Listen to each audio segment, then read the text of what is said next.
Yeah. Is it live? Go live. Go live. Go live. I don't have to go live. You're not the fucking boss. No, I'm sorry. That's it. Gee, I wonder what show this is. If only we had a title card as big as life and twice as ugly. Oh man. We geek. Now listen to us when we speak. This is an episode of Midweek Geeks. I just got We the need a Facebook laugh track. notification, so it worked, Brandon. Well, I'm sorry. What was that, Rich? I said I just got the Facebook notification that Leo Pond is live now. It's me. I'm Batman, Flash trailer, and more. And we've got that big Midweek Geeks clip right there. Phenomenal. Yes. Phenomenal cosmic power. Itty bitty living space. You have done it. Yes. I don't know what it is, but I did it. All right, gang. Let's turn this mother out. We'll just get going with a quick ad, and then we'll run right into it because we still don't have an official intro for the show. So here we go, kids. Everyone right, thinks Leo. because you're a zombie, you don't know good coffee. Well, they're wrong. There's only one brew that gets my seal of approval. Deadly Grounds coffee is my guilty pleasure. The aroma is so intoxicating. It brings all of my neighbors out of the woodwork. Deadly Grounds coffee. Coffee to die for and zombie approved. It's good to get a little deadly. Use the front door! Oh, they're so disgusting. Oh no, he's gone. Oh my god! Sorry, my dog started barking. I apologize. Are Hey, you wearing everyone. a strawberry shirt? The I CD? That is fantastic. Thank you. I love that store. I used to have that store. Or Hold on, used hey, to. shut your fucking mouths! Hi everyone, I'm That worked. Leo Pond. I'm just the monkey behind the keyboard here, and we got a great, awesome new episode. I can't keep doing that. I'll lose my breath. I don't know how he talks like that. Jesus. But, we'll get going here. We'll go through and just say hi to everybody and all that jazz. So, Mr. Steve, why don't you say hi to everybody? Good evening, everyone. Happy Wednesday. What's so Wednesday about it, pal? No. It's a Wednesday. There we go. And here we are joined by Velvet Joker from Splash Pages Comic Book Club tonight. Hey, Velvet. Good what's happening? evening, gentlemen. How are you tonight? How's everyone out there in the universe? I hope everyone's having a great night. Yes, I am usually on Tuesday nights on Splash Pages, which we just did last night, and I had a big internet debacle, but it's all fixed now. So on with the show. Phenomenal. And then we have Mr. Jar Jar Jeremy. All right, Steve was down here. Rich is here. I'm going to go middle of the road and just be like, hey, everybody, how's it going? Glad to be here Wednesday night. Yep, Midweek Geek. Wonderful. And last but certainly not least, Yo-Yo. What's the happy Hey, haps, my friend? Not too much. How's everybody doing today? Good, good. Good. Looking at those kicks right behind you, though. Woo woo. Oh. A very, very small sample of my collection. There you go. All right, let's see here. We got What's there your we most go. expensive pair? Like retail or value wise? Value wise, like you The like shoes that are are up here, because they're like 4,000. What is that? What's that model, Yo-Yo? Where? Like The one that you just said, the $4,000 one. What oh, is it's a that pair of called? Jordans. Yeah, that pair sounds of Jordan right. 4s. Okay. Yeah, right. We're clicking. It's probably Yo-Yo's heater because he's trying to fucking not die of exposure. Actually, no, I don't have the heater on this time. So what's clicking this time? It's probably something near here, but what could it be? All right, guess what? I'm systematically going to go through. Oh, Steve, you muted yourself and it went away. Oh, okay, we're good. Nope, No. What is causing that? it's not Steve. Nope, it's me. But the question becomes, what's causing that now? Yep, it's you, Yo-Yo. Interesting. Rolling the dice. Okay. Oh, he muted it. I was Yahtzee. gonna say, fucking stop. This is the most the highest valued pair that I own. What are those called, Brandon? Those are shiny. These are this is an Air Max Plus TN. The name of the style is Miami Vice. Okay, and what does something like that cost? What Is the current value? The cost was $169.99. The value for size 11, which is what I wear, is currently sitting between $2,000 and $2,100. Jeez, ouchie. So we don't wear those, huh, Brandon? Expensive shoe. No, we wear them. We just walk like a fucking penguin when we wear them. There's Yo-Yo knows exactly what I'm talking about. Well, I've seen things online where you can put like stickers underneath it so you don't ruin the bottoms. Oh yeah.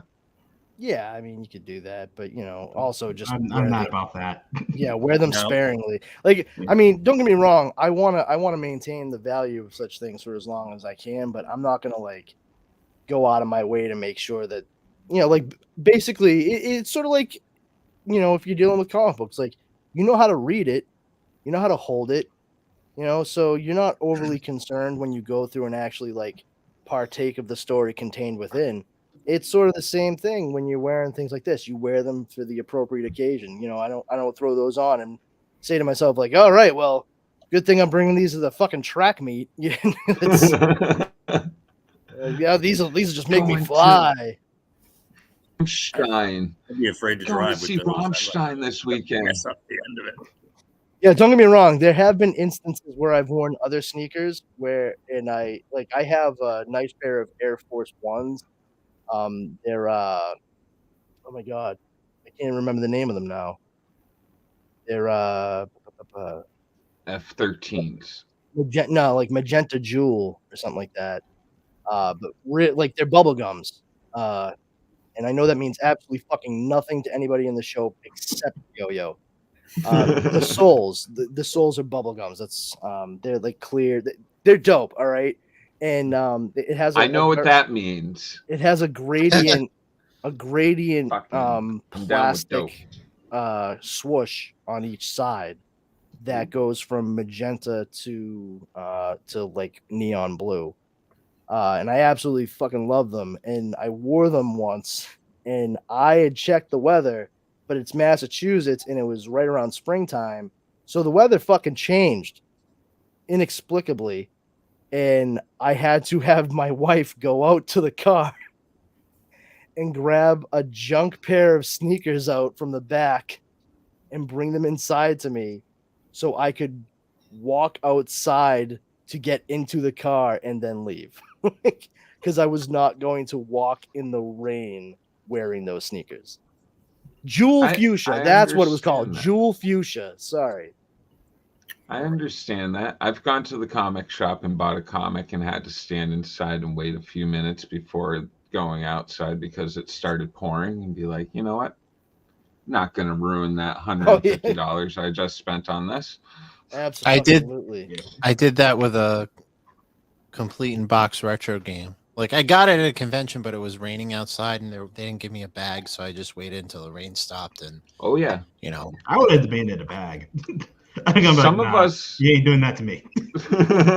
What I did when I would go to my local comic book shop, and this is back in the day when they had more branded, specifically branded for that store bags, so they were flat with a handle, and it was New England Comics, and it was a specific New England Comics bag.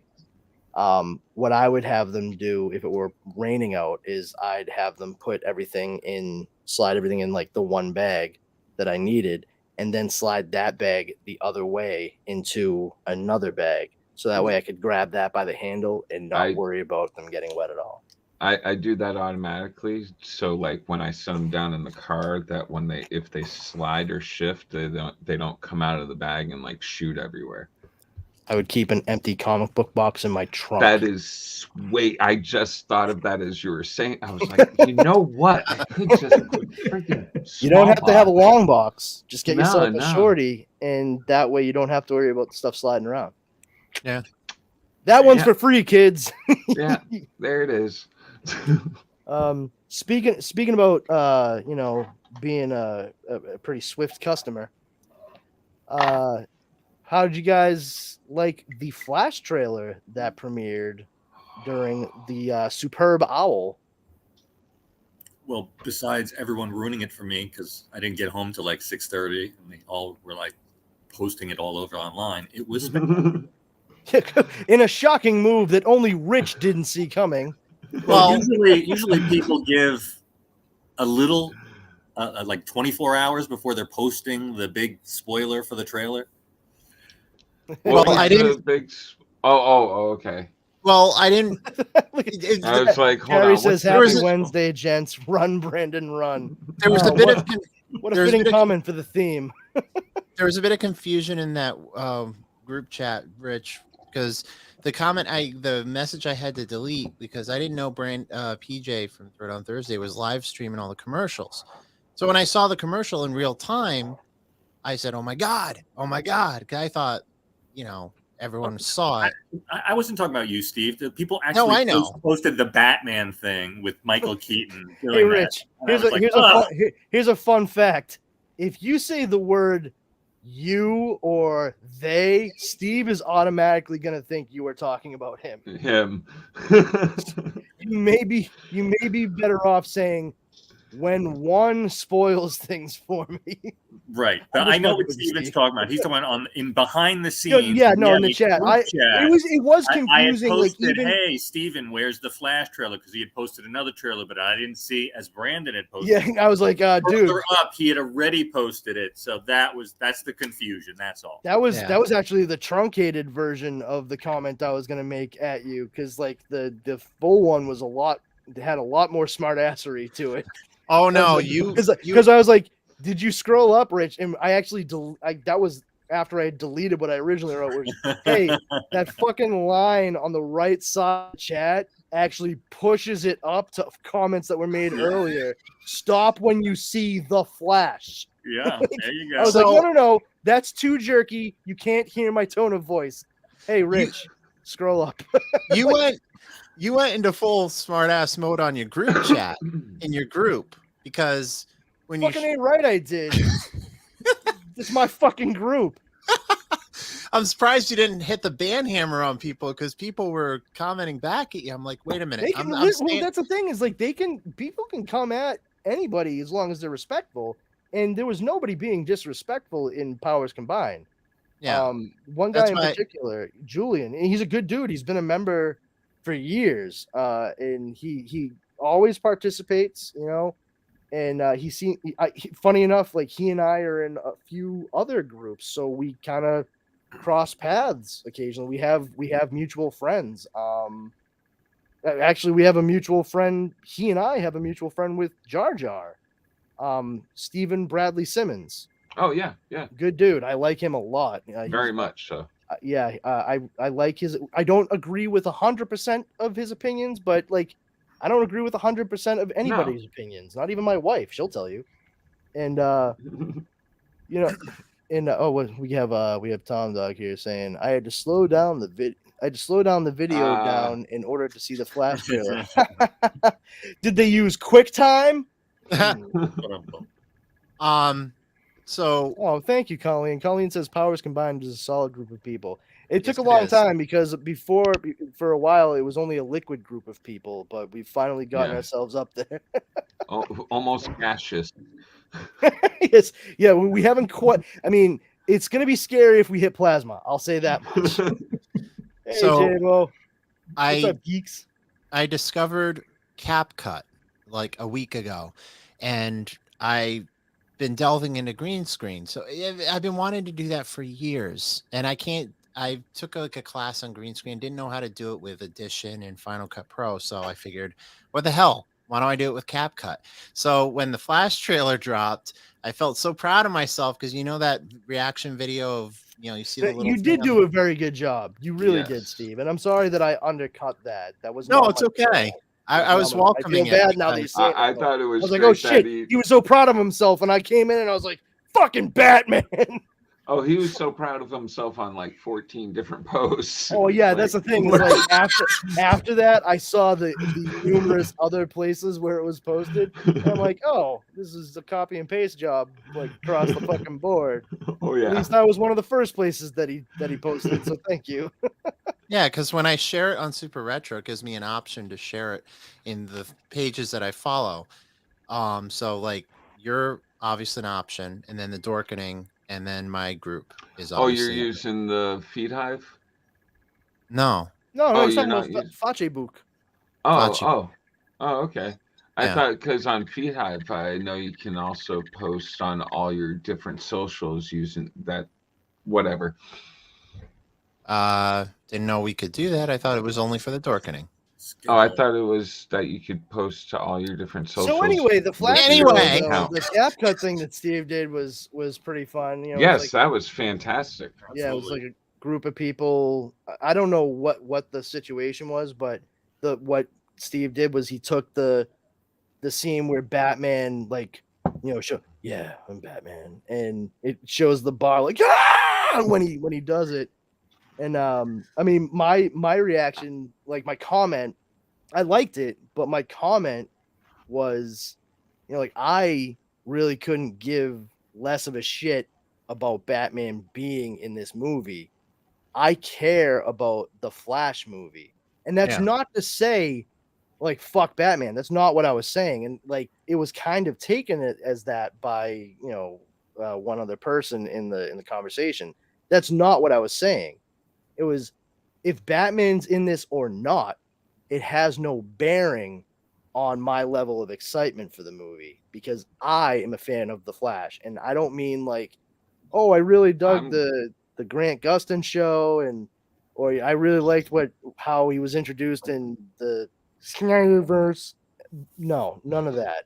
Just like Oh my God, Brandon, dude. Yeah. Like I fell into the rabbit hole of people talking about. You finally why saw aren't what you- I've been seeing. Yeah, I'm I've like, been you seeing it guys too. have got to be like, this has got to be on the level of stupid that has never been reached before. Dude, this has like, been my fucking life since Zack Snyder's Justice League came out. I'm like, do you There's part guys of me that loves it understand and part of me how that hates movies it. work? Like, I just You must ignore it. you must have been business, any of it? you must have been like fucking what's his name at the end of 2001: A Space Odyssey. As soon as you saw the stupid commentary, just like no, not Hal. The Bowman. Friggin' no, Shit. no, not Dave. Is Not it shit. Dave? Yeah, Dave, because Frank is the other guy. Yeah. Yeah, so it is Dave Bowman then.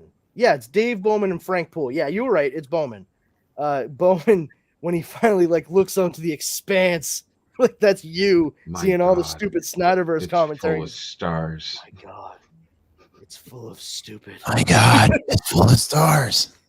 You just It blink, and really it's was. different colors each time. And it was like comment after comment. Like it wasn't just one person and like everybody tearing Hashtag that sell person. Snyderverse to Netflix. Oh, stop. Oh my You know, for the God. record, I've been seeing it too, and I needed to shift away from Oh, it hurt you know, my the brain. whole from something else that I had to like take a breather from. But So, holy you- hell, the whole Snyder cult thing, it was just crazy. Am I But the only one that Brandon, Those fuckers- bothered? Those fuckers are the living embodiment of fucking pizza cutter. Yeah. They are just fucking all edge and no point. So Very much. I wanted to ask the group a question about this Flash trailer. I read somewhere that someone was saying that it had a No Way Home feel to it, but it's obviously it's a Flashpoint story. We're getting Flashpoint with this. So do you? Well, it's Flashpoint-esque. Okay, this is something that part of this is Leo's fault, right? Because Leo has referred to this movie repeatedly solely as Flashpoint, and this is not Flashpoint. Okay. It is certainly inspired by the story arc Flashpoint that led way to the New 52 in DC Comics, but it's not. It doesn't line up all together the same. So Yeah, the best way to look. No Thomas Wayne, two Yeah. flashes. Well, we've that's seen differences in another. the trailer Oh, already. people are. Oh well, that's probably not even Bruce that Michael Keaton's playing. Like That's what no, I that's was like. Are you no, that's people Bruce. kidding That's me? fucking Bruce Wayne. Like what? Stop it. Just They're like, fucking that's stop. who the note's from in the case. I'm like, what are you people on? Like, please. It's like that Michael. Jabo says, "I am excited to see the movie and to see my Batman." I mean, that's great, Jabo. In all honesty, like I'm certainly not here to yuck anybody else's yum. From my own point, though, like, and I just want to kind of like play devil's advocate on that. Okay, I think it's phenomenal that people have an affinity to the Batman as portrayed by Michael Keaton in 2 movies. However, me personally, I don't even care if Christopher Reeve was still alive. All right? Like I do not necessarily care about seeing an actor who played a role 32 years ago show up to play it again in this brand new movie with absolute new characters surrounding them.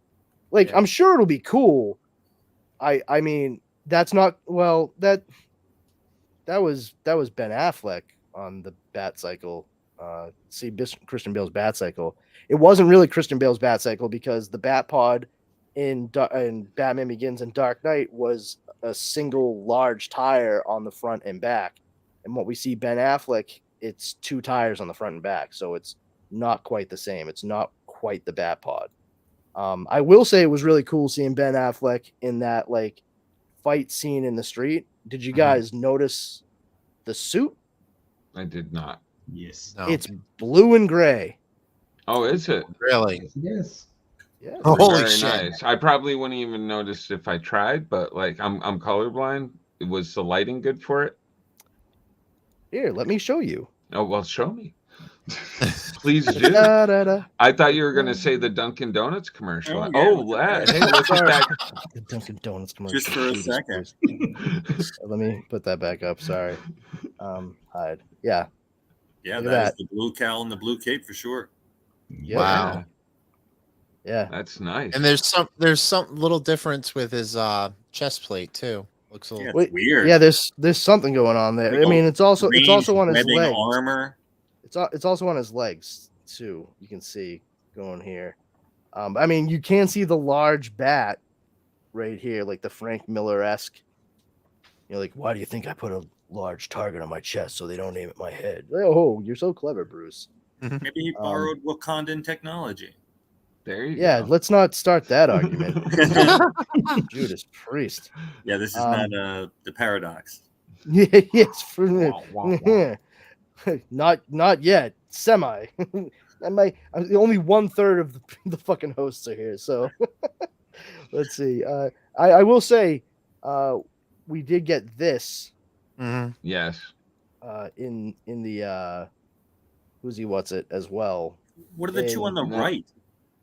This is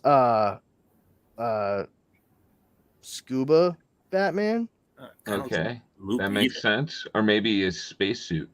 Kind of like a throwback to the. So when he Kenner falls out actor. of space, he has And something. this is Arctic Oh, Batman. That's why he's got a hood and goggles. I thought that was his first attempt at cosplay.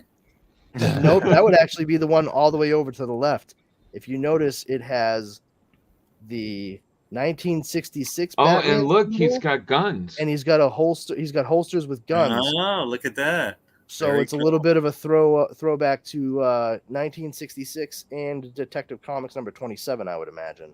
So someone watched this trailer quite a bit now, didn't they? And if you note right here, his Mark II is also gray and blue. Yep. Yeah. Very cool. Yeah. Wow. And when we actually pull back a little here, we can see that maybe not pull back, but hold on. Da-da-da-da. This right here is the suit from Batman 89. And then this right here is the suit from Batman Returns. And you can tell it's the one from 89. It gets a little obscured here, but it has that particular bat symbol that they used on the suit in '89, where it has like the extra couple ridges on the bat tail on the symbol. Mhm. Yeah, and then what I'm most curious about regarding those is, does every single one of them utilize black Nike Air Maxes as part of the suit? Oh, they were Jordans. I thought they were Air Maxes. Pretty sure they were Jordan, like Jordan something. Pretty sure they were Jordan. No, I Oh thought they were, my. I'm pretty sure they were Air Maxes. Well, the holsters probably hold his Diet Coke. I don't know if you remember the Michael Goth commercials that had his Diet Coke commercials that were attached to the 1989 VHS. That would be funnier if you couldn't clearly see the handles of the guns coming out of the holsters. Like, wow, those Coke cans are shaped an awful lot like weapons. Well, you know, in the right hands, aspartame can. Oh my god. Yeah, the only way he could have went older is if Yeah. he did a total red suit and with the Robin mask. Yeah, for real. They were Jordans. They're definitely Jordans. Are they? Yeah. Let me Right. see. Look at Check. this. The Jordan 6s. Nerd fight. Air Trainer 3. Oh, Which one are we? Because I'm looking at. The custom Nike Air Trainer 3 boots from 1989's Batman. wow! I had no idea. I'm looking at 92. I'm looking at 89. Yo, Brandon shoe bromance. We were both right. Yes. We're then we get different years. Well, I mean, that'll do it. I mean, I'll show you. These are the boots. They went up for auction, right? These are the boots from '89. Yep. Maybe Look up look, 92s. right? But as you go through, you can see the Nike tab on them and shit.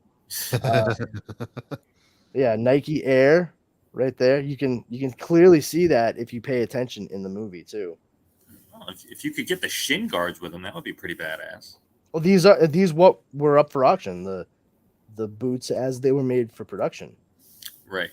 And that's Do because those have like a lift in them?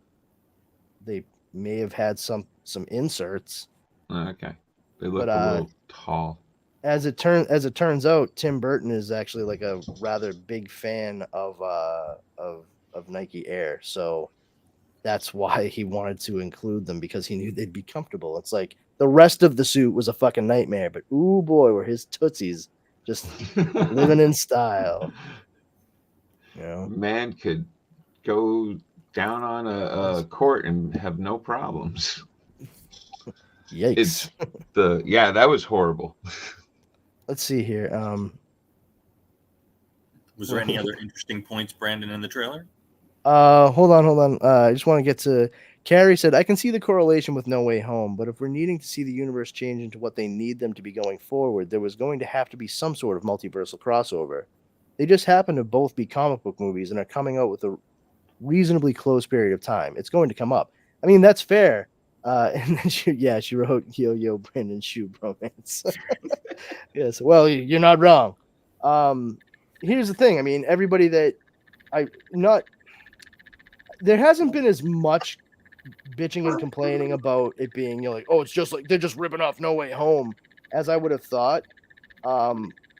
Because I will say that there is something to be said for the fact that DC actually already established the multiverse in regards to their live action properties before No Way Home came out. And when I say that, I don't just mean like between shows.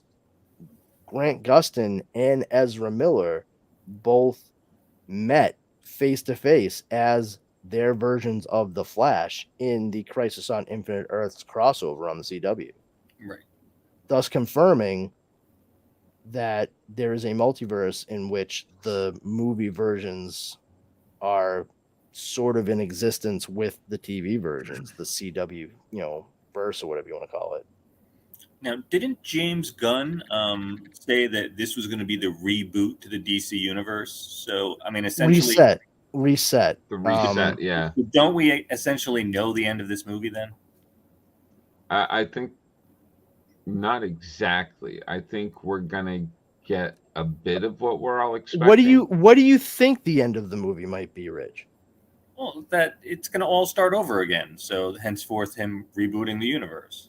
Well, that's why it's actually he's phrased it as more of a reset. Yeah, I think we're gonna get set up where the universe think of is it like already.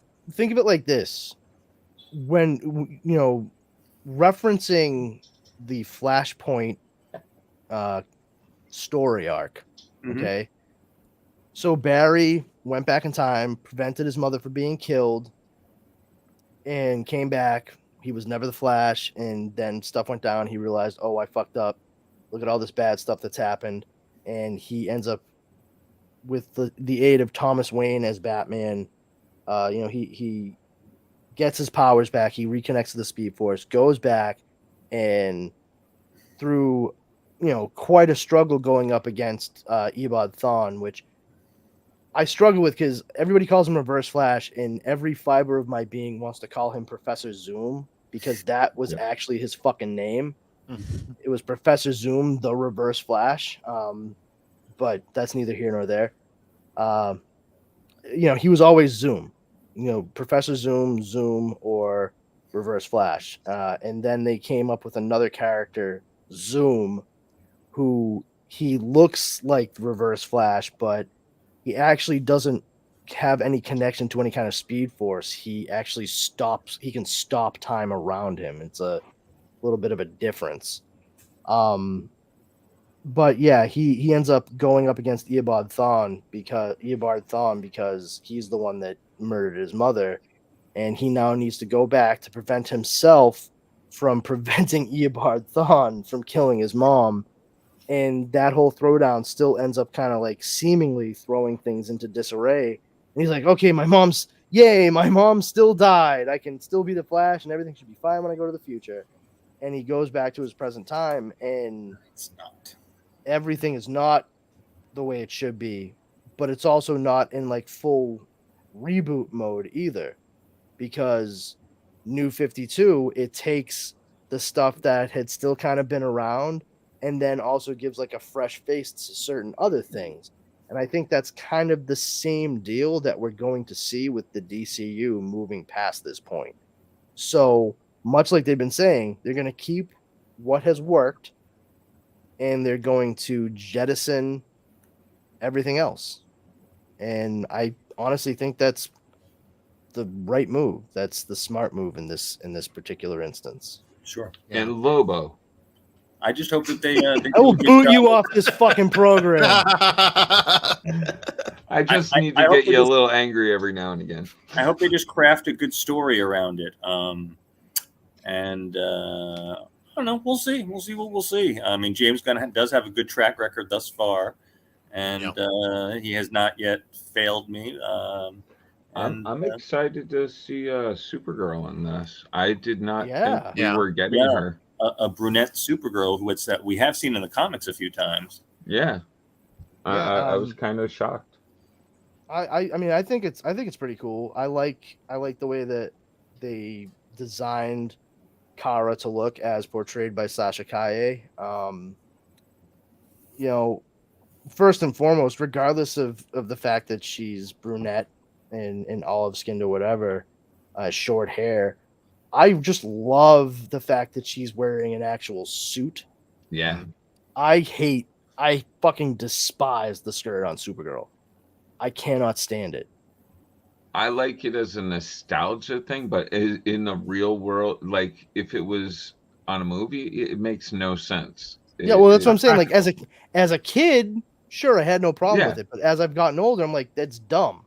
Yeah. Like, yeah, I don't care what. Why would you fight you have. something like that? Like, how can you comfortably? It's not tactical at all. Yeah, like I appreciate what they did for Power Girl in the World's Finest Power Girl Huntress comic book they did in the New 52. They finally got rid of that fucking boob window. I hated that. I have hated that for a long time. Like, any woman with a large chest will tell you that trying to move around quickly can be onerous in and of itself, even if you were wearing like a full fucking t-shirt with a nice secure bra. I don't care what superpowers Karen Starr has. She's flying at super duper speeds and fucking punching other superpowered individuals left and right in the jaw. There's gonna be wardrobe malfunction there. It is the most impractical thing I've seen since Wonder Woman fighting crime in a bikini. And that's another thing I have a problem with. The new 52, they redesigned her costume. They gave her pants, and it was a slick look, man. It was still the same, like kind of like bustier and what have you. But she had long, dark, like navy blue, like midnight blue pants with like a white stripe going down the side of each one with a couple of white stars on each side, like the hip going down towards the knee, and still had like the dark blue boots with the white lines coming up the middle and going to the edge of each side. And it was just like, it was a great look. It was a fantastic look. They released the cover, and all these fanboys bitched up a storm, and DC buckled like a belt. And by the time they released issue number 1 of Wonder Woman for the new 52, the cover had been changed, the character design had been changed, and she was right back into that stupid fucking bikini. Hate it. I really fucking hate it. Brandon, I really like on a lot of the animated versions that they've done in her in more recent years, where they've got her more in like a battle skirt, like it's more like a warriors type outfit. Yeah, I mean, they did the same thing in the movie for the most part, where they took a lot of design inspiration from like Roman centurions, right? Like what the Praetorian Guard and what have you would wear. It's just a little shorter, because they still want to make it into eye candy, and that's still, as far as I'm concerned, like an issue, because like for me personally, I'm not there to objectify any person, based on their gender or their aesthetic, insofar as like whether or not I'm attracted to them. That really shouldn't be a major concern. I think making sure that you keep the core components and design of the character, but making it work in a functional, realistic way is probably the trickiest like juggling act that you're going to have to deal with, but one of the most important. That's why you see silly things like that, and people complaining, even people who loved Henry Cavill's Superman, still complained about the lack of red trunks. And it's like, it's the 21st fucking century. Like, are you serious? Like, it's like I said before, like that was based on a circus strongman look. We don't have circuses. What are you referencing at this point? Yeah, right. Underoos. That's literally what I said. I was like, the only people that care that much about it are kids whose parents worked for Fruit of the Loom. But I really enjoy the look, how they based it off of the character of Lara Lane Kent, and that a character created by Tom Taylor for Injustice. And they seemingly combined the idea of Supergirl in this movie with how Kal-El was portrayed in the Flashpoint comic book. Because in that, he actually landed the rocket that Kal-El came to Earth in, did not land in Smallville, Kansas. It actually came down with a shitload of meteors in Metropolis. And it was a big deal. It was seen as kind of like the first strike of an alien invasion. And that's when the government swooped in, hid him away, and that was that. And that's where it seems that what happens is they find Sasha Kara,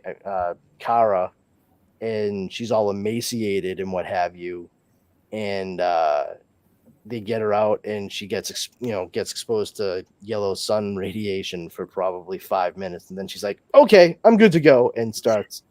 Batman just does one of these, and then she's bulletproof and fucking up shit left and right. It's incredible.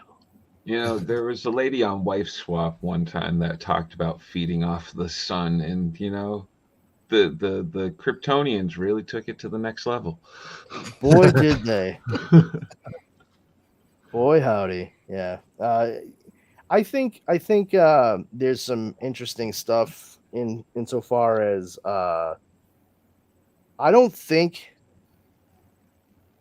that it's tricky because Barry going back in time to prevent his mother from being killed, I don't see how that changes Batman / Bruce Wayne from Ben Affleck to Michael Keaton. Right. What I'm guessing is that Barry travels back in time to prevent his mother from being killed, and in trying to get back to the future, heavy. I think he actually, instead of going in a straight line, goes diagonally and ends up in a parallel timeline. And that's where he finds a version of himself that doesn't have these powers. He obviously is still connected to the Speed Force because he's able to use his abilities. And that's when he's like, "Oh, I have to help you get your powers. I have to help you prevent our mom from getting killed." And they go to seek out Batman's help in getting him home. And that's when he realized, like, what the hell? I don't think I'm in the right place. Like, it's not just that there's no supers. This guy isn't Bruce Wayne. Like, this makes no sense. So I think when we see him get back to what we consider the present or what have you, like 2013 when Man of Steel came out, he gets to that point, and it's after he kept his mother from being killed, coming back from the parallel reality he ended up in, where Bruce Wayne is Michael Keaton. He comes with because they need to stop all this bad shit from happening with Zod and the fact that there's now no Superman. Like, some things changed, and I honestly think it's going to be that Kal-El just died on the way there. I think he likely died when the rocket hit Earth or whatever. And one of the alternating things is that Kara was found, and that's why we see her when we see her the way we see her. And then it goes down. One of the things I did notice, which I thought was pretty cool, was that you initially see Zod doing his thing, and you see one of those world engines, and it looks like it's in the middle of Metropolis, But then the huge, gigantic throwdown fight that's going on between all the Kryptonians and the Flashes and Batman, it's in the middle of the desert. Yeah. It's not in a highly densely populated area like Man of Steel was when the big throwdowns took place. And I think that's a very, very important point, especially if you're going to show that Batman, whomever it may be, but especially Michael Keaton's Batman, is sort of stepping in as leader. And it's like, first and foremost, let's make sure that the only people whose lives are in danger is ours. Make sure they don't, it's just sort of like Ben Affleck in the Justice League, save one person. Okay. Yeah. We get it. Being the superhero is the forefront of their being. Yeah. Once again, saving the world, not saving just to save themselves. Saving the world, not just themselves. Yeah. Exactly. Well, I mean, that's the thing. Is like a lot of people get up in arms about what happened with Superman breaking. Well, I don't even want to say Superman because they didn't even call him that in the fucking movie. With Clark snapping Zod's neck in Man of Steel.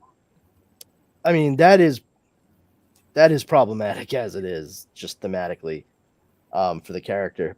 However, before it got to that point, there was one thing that like I was ready to walk out of the movie theater on, and it was Zod and Clark throwing down in the middle of Metropolis, and Zod kicks a gas truck, and it starts sliding, full speed across the street right at Clark, and instead of stopping it, Clark literally just goes and float jumps over it, lands on the ground, and the thing keeps sliding and hits an entire parking garage building behind him and then explodes, destroying everything in its path. I was like, what? Why the fuck would he do that? Like, why wouldn't he stop that? Because explosions. Yeah, and that's Yeah. exactly. Yeah. Fucking Zack Snyder's Edgy. as bad as Michael Bay. Like, I can't even achieve an erection unless there's 3 explosions in a scene now. Explosions go boom. Hollywood need money. Mm, For real. It's like, that's $1 I billion. watch movies when I play with the lament configuration. Oh, all those hooks pulling me apart. Oh, God. No. But Captain Howdy. let's see, what was it? MJ says, after Flash erasing all the old DC stuff, it would be weird to see that Aquaman 3, not gonna lie. Well, not necessarily, because as we said, like, this is gonna be a reset. So Aquaman 3 can just as easily reflect the few changes that have taken place since the reset of the Flash. So Aquaman 3, Aquaman 2, and Aquaman 3. Yeah. Do you mean Aquaman 3 or Aquaman 2? Because Aquaman 2 is the one that's coming out next. Yeah. Yeah, and Lost Kingdom. it's But, part of or it's they part of that talk- universe reset as well. Yeah. Yeah. But like Aquaman 2 can very easily take place in the newly set up timeline in the Flash. Like there's Yeah. There's It's no- already. yeah. That's I don't think that's really going to be that insurmountable or inaccessible, honestly. I mean, I think it would be funny if they start the movie in the regular timeline and then just like things change and no one bothers like mentioning it. Like it just rolls. Maybe I don't know. I mean, I will say this. It was stated that the Flash is gonna be a reset, like a soft reset, and then we're gonna have Shazam, Blue Beetle, and Aquaman 2. And after that, that's when we see the full-blown DCU Chapter 1 Gods and Monsters start moving forward full force. So I think what you're going to see after the Flash with the 3 movies that come out after that is that Mm. they are basically going to be an epilogue to everything that came before. Yeah. And we start on, I mean, I don't want to say the word chapter again, but we start on a new portion of that story with, once again, all the things that worked and all the new stuff that they're planning out to work. And I think that's the biggest important piece, is that they're actually planning it out and saying like, hey, we need to make sure that the core values and tenets of each one of these characters is addressed and presented. And like James Gunn said, like the previous regime, they were just giving IP away to anybody that like kind of smiled at them and said, I'd like to make a movie. I mean, let's be honest, and I'm not trying to bash anybody, but like Birds of Prey, that movie should have been far more accurate to what the characters are altogether from the comics. I'm not saying they have to be 100% adherent, but like they should be easily recognizable for the most part. And there wasn't a whole heck of a lot of that at all. Yeah, but it was mostly just a Harley Quinn movie. Yeah. I skipped that one altogether. And honestly, I was so crestfallen because I love Journey Smollett, like just generally speaking. I have ever since like I was a little kid, like watching Full House and what have you, you know. And I was excited for her to be cast as Black Canary, and I hope they keep her if they use the character again moving forward. But the overall presentation of her and Huntress and then Cassandra Cain, who wasn't even close at all to being like orphan / Batgirl-esque in that movie. I mean, and as much as I love Rosie Perez, I do not think that she was the right choice to play Renee Montoya in that movie. They should have gone with somebody just like, a little closer in age to the other characters for the most part, like Margot Robbie and Mary Elizabeth Winstead and what have you, Cannot be said enough how much Huntress was just a nightmare in that story. What a train wreck. She was a joke by the end of it, and like, yeah, like it's okay to like have humor for real. Like it's good to have some tongue-in-cheek things, but you do that like as a nod and a wink to the audience, like nudge, nudge, wink, wink. Hey, we're all in on this. Like we get it, Not hey, we're making fun of this character in this story where we're showing the character. Like, don't do that. Carrie commented here. She said it would be a really easy way to dump Amber Heard. Oh, with Aquaman. Yeah, I mean, there's a lot of stuff there. she didn't. It's not like her performance was stellar. No, I think you could recast with anyone. Mira. Well, I wouldn't go with anyone. I don't think anybody would complain. Well, a lot of people are like, oh, why don't you just recast her with Emilia Clarke? And I'm like, why are you saying that as if Emilia Clarke is like that's a talented weird character? Oh, a lot of people said it. And I'm like, you're all saying that as if Emilia Clarke is some like incredibly talented and charismatic actress. What has she done that's actually like even halfway decent since Game of Thrones? That's right. Nothing. I don't have a cricket. I'm sorry. Nice. Oh, there we go. Yeah. So, needs to be better at that. I'm just, I'm not trying to drag Emilia Clarke down. I'm not saying like that. It's just, they could recast with any number of people. I don't really care. Like if the person should be, I would say the same kind of stature as Aquaman. I mean, this is a person that goes toe to toe with Aquaman at times, like not like girth wise, but like it has to bring that presence. She should be formidable. Yeah, and that's what I mean when I say like people are acting as if Emilia Clarke is like charismatic, and I'm like, I could see. You think the fucking 5'2" British girl with the pretty green eyes is the one that's gonna really have like the commanding presence to make Arthur Curry take a step back and be like, oh, that might be a fucking problem. Like, yeah, right there. I mean, Mira, they definitely changed her for the movie because Mira does love Arthur, but it was a hard road getting to that point where they found the humanity in one another because she's from Zebel and she has fucking wanted to destroy the surface dwellers forever. And it was Arthur who got her to kind of finally be like, first of all, that like I'm half human, right? And secondly, no, like we don't want to kill anybody. Can't we work together? Their problem is they're ignorant. So let's teach them. That's Arthur's big thing. Let's lead by example. And when he first encounters Mira, she's a villain. I'm laughing because if any of you guys saw the Harley Quinn Valentine special, that is totally an issue that is brought up, Brandon. Yeah, you're right. I did see it, and I completely. Yeah, and she actually says a few times, "I really want to kill the surface dwellers."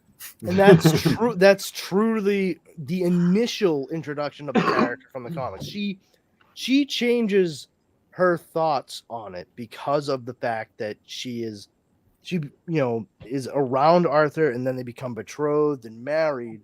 But she also has more interaction with other surface dwellers because of Arthur, and she starts to see them as people as opposed to obstacles in her way, and that makes a huge difference. Wasn't she supposed to initially kill Arthur as well? Yeah.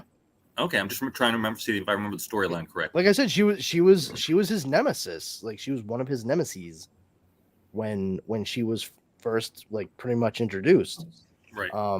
But that notwithstanding, it seems as though they've reduced the amount of time that Amber Heard is going to be in Aquaman 2 to just under 10 minutes or something. And that's fine. I don't really care either way. She's pretty much done regardless. The whole debacle between her and Johnny Depp was just fucking gross. I didn't take like ass side on that. My whole stance was always they're likely both fucking assholes. And I think that the court case that we saw proved that. A lot of people, I will say, everything was thrust upon Johnny Depp for a good long time, and after that it was like, oh yeah, you guys were definitely like towing the line between like 50-50 and 60-40 on either side of it quite a bit. And I think it damaged her just as much as it initially damaged Johnny Depp for the several years he had been dealing with the fallout from the entire situation. She's getting to, she's at the point now where Johnny Depp was, except she didn't have 25-30 years of acclaimed acting experience to fall back on and cash in the bank. That's kind of what I was implying, but yes.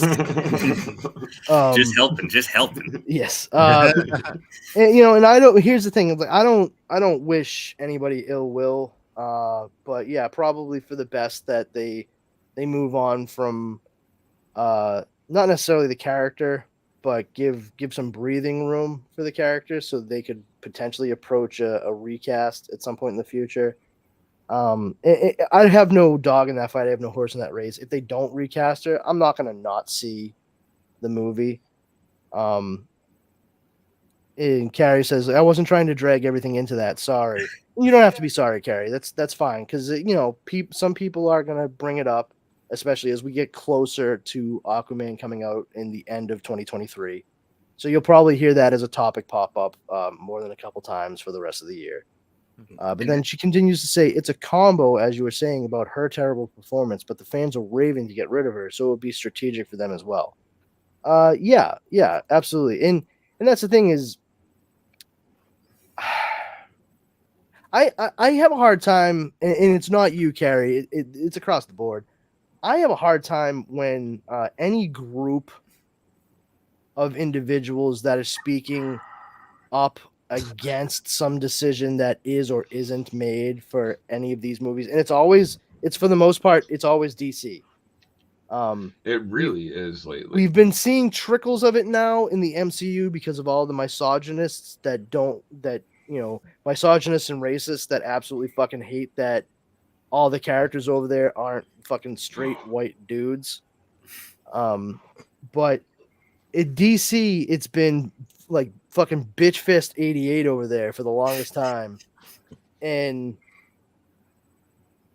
for what I'm trying to say, like, to say the fans are complaining, that's what I see in countless articles. The fans have a problem with this. You know something? Not all of us. For every single one of those articles, I just want to be like, take the fans, not you. And I can't stress this up. I'm not talking about you, Carrie. I'm just talking about articles that do this. Take the fans and shove it right up your ass. Like that broad brush that's being painted with. No. Tuck that one back in your fucking apron and go and grab a thinner one to use with a fucking easel. It's bullshit. I like Snyderverse shitheads being a vocal minority, constantly being referred to as the fans being upset. Nah, that ain't it, kid. That ain't it. Fucking miss me with that stupid shit. The fans. I will say, like, I wouldn't say the fans are raving to get rid of her, because, like, I am a fan and I'm not raving to get rid of her. I could care less. I don't. Yeah, I could not care less either way. I will say, I want to throw my 2 cents in. Mhm.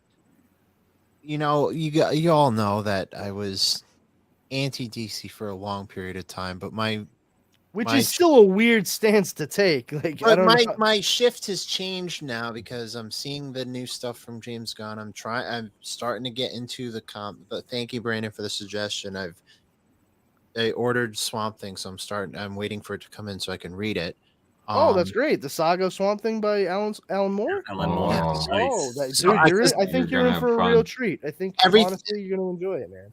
Everything that James Gunn brought to the table, I want to see.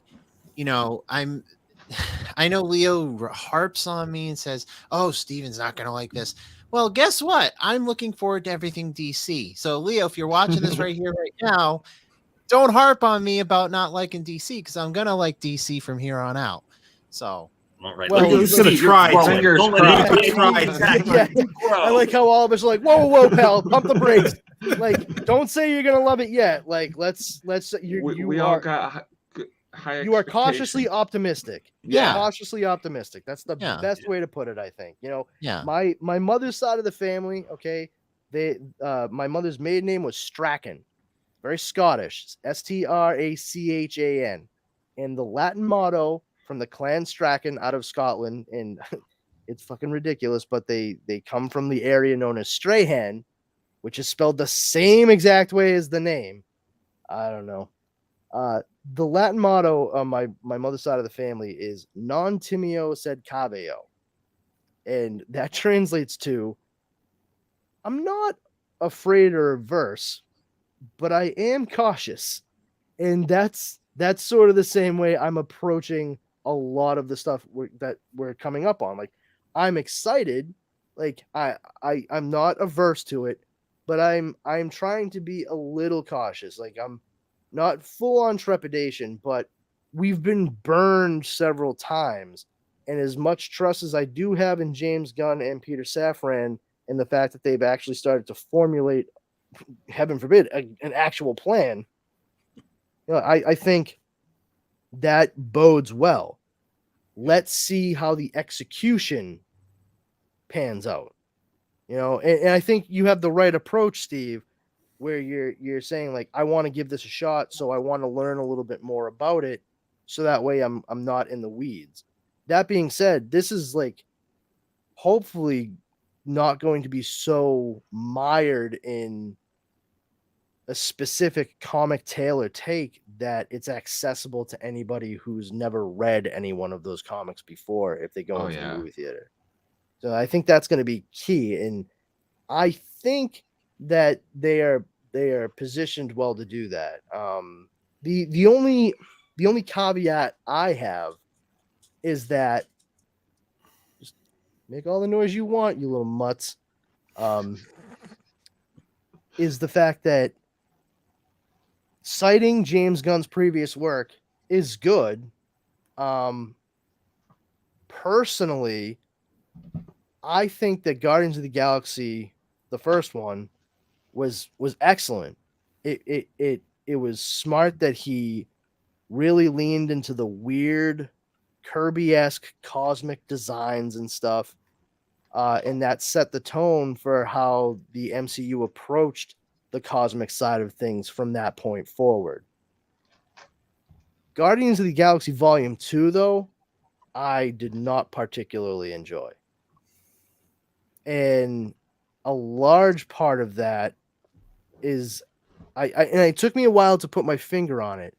It doesn't ring as emotionally true as the first movie. And not with, like, oh, he finds out his father's ego and that his father's the one that actually, like, killed his mom. Like, no, that actually should hit a lot harder than it does in the movie. There's a little too much silliness in it, and the music portion of it plays too big a role in the movie in volume 2. And I So- didn't care for it as much in volume 2. Yeah, Volume yeah. 1's soundtrack was much. And part of that is the novelty. We were not anticipating that Yeah, when that's true. seeing the first movie.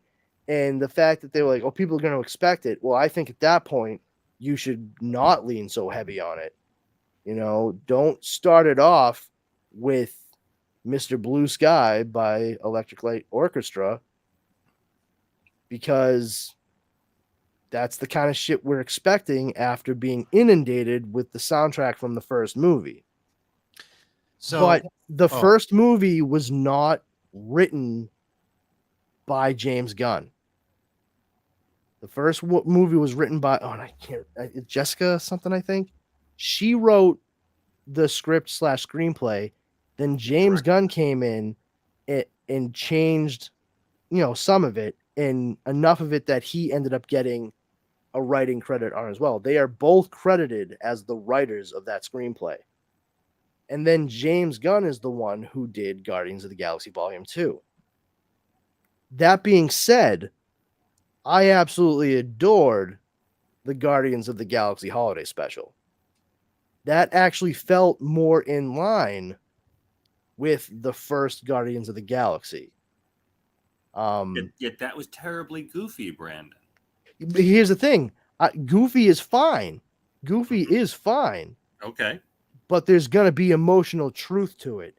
There was more emotional truth to Mantis being worried about Peter, not just because of the fact that she knew it was like a big holiday on the planet he was from, and he missed his family, and how he was probably still bumming, not just from having to kill his father after finding out that he's the one that was responsible for his mother's death, but he also lost Gamora. And she doesn't want to be a disappointment to him. So she turns to Drax, which they're basically two giant 5-year-olds in the Guardians of the Galaxy. And they go and do what they do selflessly. They are trying to do something nice for their friend the only way that they know how to go about doing it. And when they finally get there and he freaks out about Kevin Bacon and how it's kidnapping and human trafficking and everything, when she reveals to him, like, he was my father too, and Chris Pratt really sells it right alongside Pon Clementif. They both made that believable. James Gunn wrote it very well to have him be so happy that he actually does have someone else. Like, he does have family. And not just the family he made, like, that they all made together, but an actual sister. Like, he's not completely alone. That rang true. That was resonant. And he I mean, the Suicide Squad worked very well. There were moments of genuine connection between the characters. As silly as it seemed the character of Peacemaker was alongside Bloodshot in that movie, you have Ratcatcher 2, who Taika Waititi, in the short amount of time he was in that movie, did an excellent job of portraying her father and showing how he influenced her and the abilities that she used that she got from him to control these rats, like what it meant to her, and how they all had their own. They all had their own. Sorry, that was just like a really deep moment in that movie. It was, but the fact that it opens up the floodgates, and you realize they all had pretty heady stuff with their own parents. What's his name? Idris Elba, he's like, yeah, my father used to lock me in with rats. That's why I hate them. And then you have Polka Dot Man and his mother showing up everywhere. And Peacemaker, I mean, for the love of God, they don't really touch upon it too much in the movie The Suicide Squad, but when you watch the show, about the True. character that takes place after. You want to talk about daddy issues? Holy hell! Yeah. Well, I think, Brandon, that's one of the most masterful things that James Gunn. He took that character that you hated at the end of Suicide Squad, and you made him love him within 3 or 4 episodes of watching Peacemaker. Well, you know, the thing is too, it's because at the end of the Suicide Squad and the beginning of Peacemaker, we hated him. Mhm. And it's not just us that hated him. The primary person that hated Peacemaker was Peacemaker. Yeah. He hated himself. Sure. And that's a large part of the reason why he acted the way he did. Because what reason would he have to like himself? He's never been given one. The only thing he thinks he's good for is exactly what Waller expected of him in the Suicide Squad. And he needs that to find meaning. And that's why he's so gung-ho about, quote, joining the team when, you know, he comes across the folks that Waller is assigned in the area.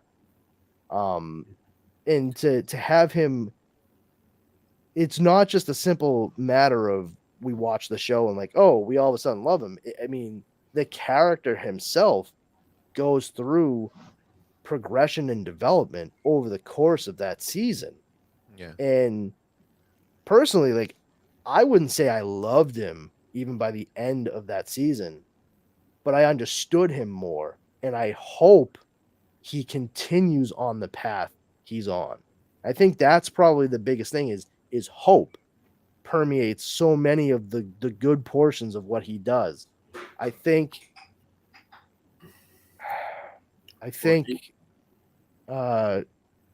Guardians of the Galaxy 2 should act as like worst case scenario for what we may be looking at, but we should be looking at the work he was able to contribute to the story and execute in Guardians 1 and what he did with Suicide Squad and Peacemaker, and let's cross our fingers with the continuation of like some of that emotional depth that we saw in the Guardians of the Galaxy holiday special into Guardians of the Galaxy Volume 3. Sure, absolutely. Yeah. And Trailer looks good for it. Yeah. I just wonder, is anyone nervous? Because I mean, James is like stepping on into like 4 to 6 projects plus Peacemaker.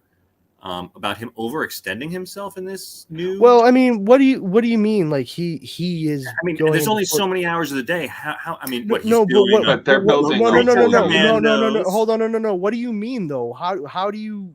You're saying he's doing these projects. The only thing we know he's doing for sure is he's writing Superman, and he's going to do Peacemaker. Well, I thought he said he also wrote Creature Commandos. Yeah, I thought he. And then he was talking about well. directing. Possibly they're trying to get him to direct one of the other films as well. Did he already write? I'd have to double I check. thought Creature I'm Commandos. just concerned of him, overextending himself a little bit. My whole idea is that this is a team, and him and the team, they're building a universe, and to have the cohesiveness, I would really love for his hand to be in a lot of these. Yeah, I mean, this is a Kevin Feige, Victoria Alonso MCU type deal. You know, you're gonna have Peter Safran and James Gunn working in those roles, and James Gunn is clearly going to be working more with the creative side of it. And Peter Safran is going to be a little bit more behind the scenes and working with the executive portions for the most part, much like Victoria Alonso does. Okay. And I can't stress enough, like, people need to continue to bring Victoria Alonso's name into it. It's not just the Kevin Feige show over there at MCU, and she is never brought up. She is just as important to everything that they have been able to do over the past 15 years. You're probably only the 4th person I've ever even heard say their name. So yeah, I bring her up So Brandon, for those that don't know out there, who is she in the MCU? She is the other executive producer right alongside Kevin Feige. Okay, they're co-heads together? Yeah. Oh, okay, thank you. Yeah, she's from Argentina originally. And she is the president of post-production, physical, VFX, and animation at Marvel Studios. Okay. Yeah, like she's a big deal, Okay.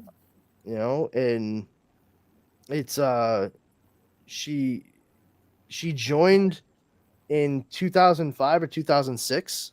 She was the executive vice president of VFX and post, and then she became a co-producer with with I don't even say, but for the MCU, the Marvel Cinematic Universe, in 2008 with Iron Man, and moving forward from that, so you get Iron Man 2, Thor, Captain America: The First Avenger. Then Universal worked kind of a little bit hand in hand with Marvel Studios and made the Incredible Hulk. I don't know. I don't really think she had much to do with that. I think there was more of like Gale and Hurd. But she was promoted to the executive VP of production shortly after the Avengers came out, and then physical VFX, post, and animation was all added to her title as president. So like, yeah, she's a big deal. It's her and Kevin Feige, and good on her for not, stepping out to be like the Stan Lee of it. And that's the comparison I've used, is she's like Jack Kirby and Kevin Feige is Stan Lee. Everyone keeps giving Kevin Feige all this credit for everything that's happening in the MCU. And he may as well be up there wearing tinted glasses with a mustache going, "You're gonna love it, true believer. Excelsior." It's like he's done some great stuff, but he's the P.T. Barnum of it. Step right up. Check out the greatest show on earth. Absolutely. And that's good. You need that. But I think James Gunn is going to be your creative showman, which makes sense because he was also an actor for many years. He understands. He has presence, and Peter Safran has always been a producer, so he is far more comfortable working on the executive side of things behind the scenes. That's a happy marriage of skills and talents. I don't think that James Gunn is going to be the one responsible for each one of those projects directly. I think it's going to be very much a collaboration, like Jeremy was saying, making sure that there's a team that is able to work together and make sure there's a fluid motion going through all these things. And that is something we're going to start seeing with The Flash when it is released. I think Andy Muschietti has so far shown that he was more than capable of doing this. He legitimately gave us a shot in that Flash trailer, which is the most action-packed I've ever seen Michael Keaton's Batman. Yeah. And that was crazy. 3 seconds long, and it's more action than he ever did in Batman, he's like Batman Returns. 40 years older. Yeah. I wonder if they made the cowl more, because he used to say it was so stiff, but now with the newer technology, I wonder if it's not even that it was stiff. He legitimately couldn't move. Yeah, his head would not. Yeah, that was actually like he was always turning his whole body because he couldn't actually turn his neck at all. They did not do anything. They did not do anything for his neck on the cowl. And you see that in the '89. I think there's one scene where he turns. Oh yeah, he has to turn his entire body and look up. That was actually a big point when they were designing the costume for Batman Begins and the rest of the Nolan trilogy, is they wanted to make sure that he could move and turn his head, because it would make the fighting scenes a lot more realistic and easier to choreograph. Sure. I believe it. Yeah. But yeah, Andy Muschietti is a guy. He did Mama, and he Argentinian. He's from Argentina. And his name is actually Andre Muschietti. He goes by Andy. He's a horror director. He kind of hit the scene several years ago with the movie Mama, starring Jessica Chastain and Nicholas Walder Costow, I think is his name, the one that played Lannister in Game of Thrones, the one that gets his hand chopped off, blonde dude. Yeah. And then he did It Chapter 1 and 2.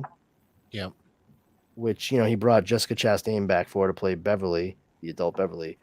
And, that was a big hit for Warner Brothers. And so when it came time for them to try to figure out who was going to be the best person for doing this, like his name came into the ring and he got the job. And so far it looks like he knocked it out of the park, which is fucking crazy to me because aside from in the full-blown Snyderverse stuff with Wonder Woman, the three biggest hits technically, because a lot of people like to shit on the Suicide Squad, like, oh yeah, it was such a good movie, why did it only make $122 million in the box office? Because it was still the middle of the fucking pandemic and it was released day and date on HBO Max. Like, don't be that fucking guy. Like, don't come at me like, oh yeah, well, I use my fucking brain. It's like, oh, well, you didn't prove it with the things that just came out of your fucking word hole.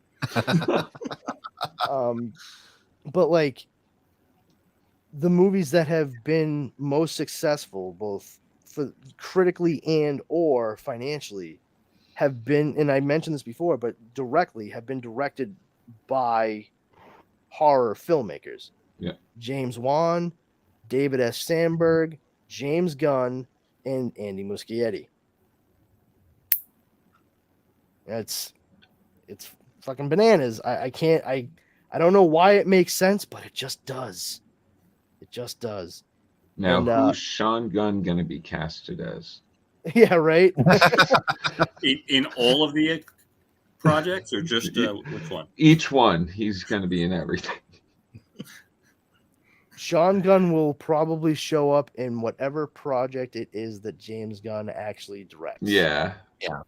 Well, I'd like to see him on as a Green Lantern or something like that. It's kind of like his director trope. Cool. He always has his. Not even a main one. Well, he's going to be the Weasel again. Did we see an animated Weasel? Oh yeah, that's right. The animated Weasel's coming out. I guess if you were gonna have him play somebody that wasn't like full blown mocap and looking like a creature, that Sean Gunn might actually, especially if you darken his hair and actually let it grow out. He's a funny cat, Sean Gunn. He really is. I could see him playing Eel O'Brien. Oh, that would be Plastic Man. Yes. I'm horrible with names, but the actor that plays Star-Lord had a show. It might have been on Amazon. And Sean Gunn was one of the bad guys. And at one point, he's got like his shirt off. He has a really strange body. Mm-hmm. He's like triple jointed and stuff. That's no kidding. That's part of the reason why why James Gunn chose him to do the mocap for Rocket Raccoon in Guardians of the Galaxy, because he's one of the only people that he could think of that could actually stay crouched and walk in that position for hours at a time. I don't think I was not aware that he was triple jointed. Yeah, the guy is like super lanky and can contort himself into some weird shit. It's like sort of semi Jim Carrey type shit, long, gangly.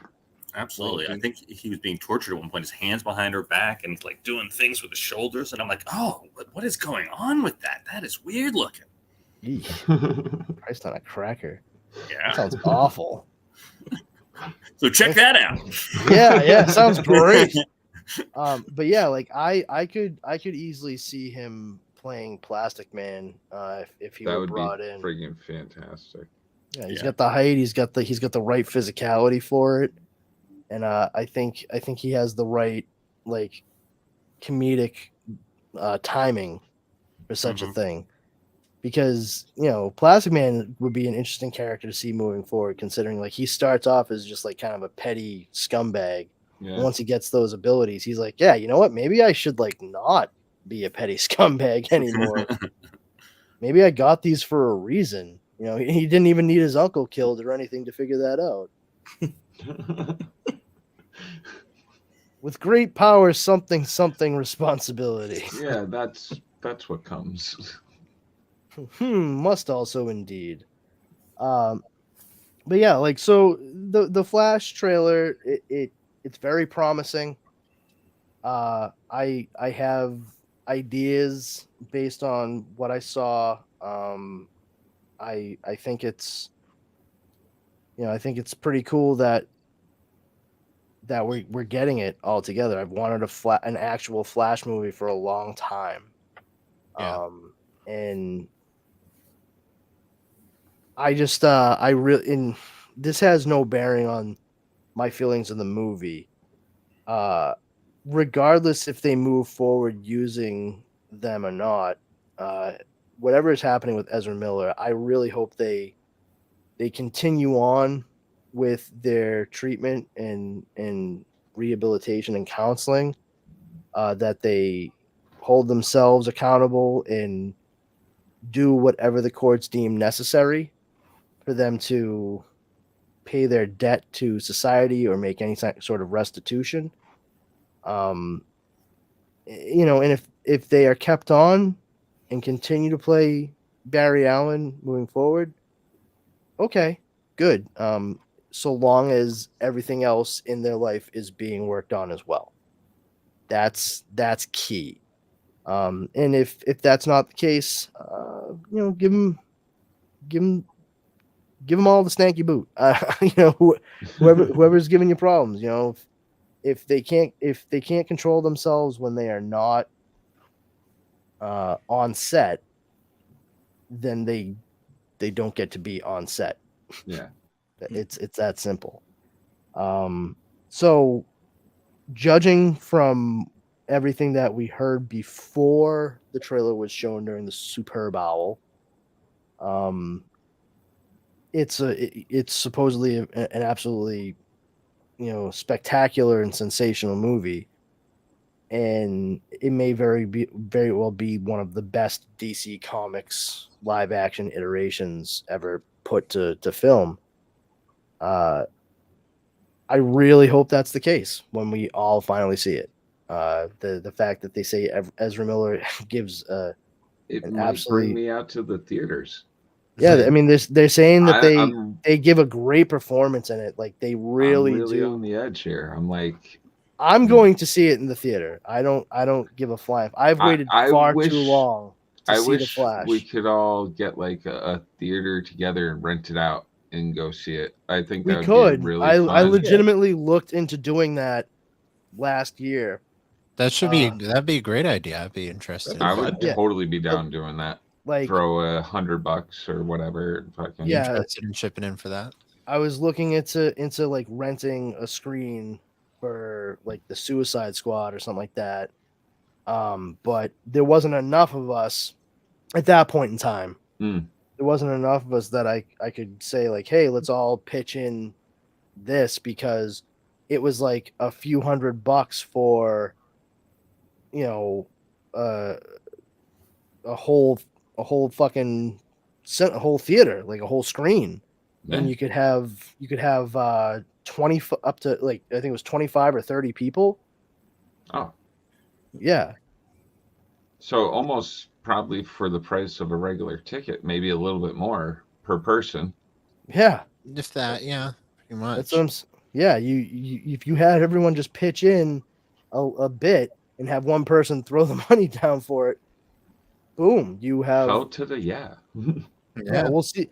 I'll see what's going on, because I was looking at AMC because they were doing it, and I know they might do it at the one I usually go to, but I think Boston would be closer for most of us than going down to like Connecticut, unfortunately. Oh, you guys don't want to come out to East Bumfuck, Western Massachusetts?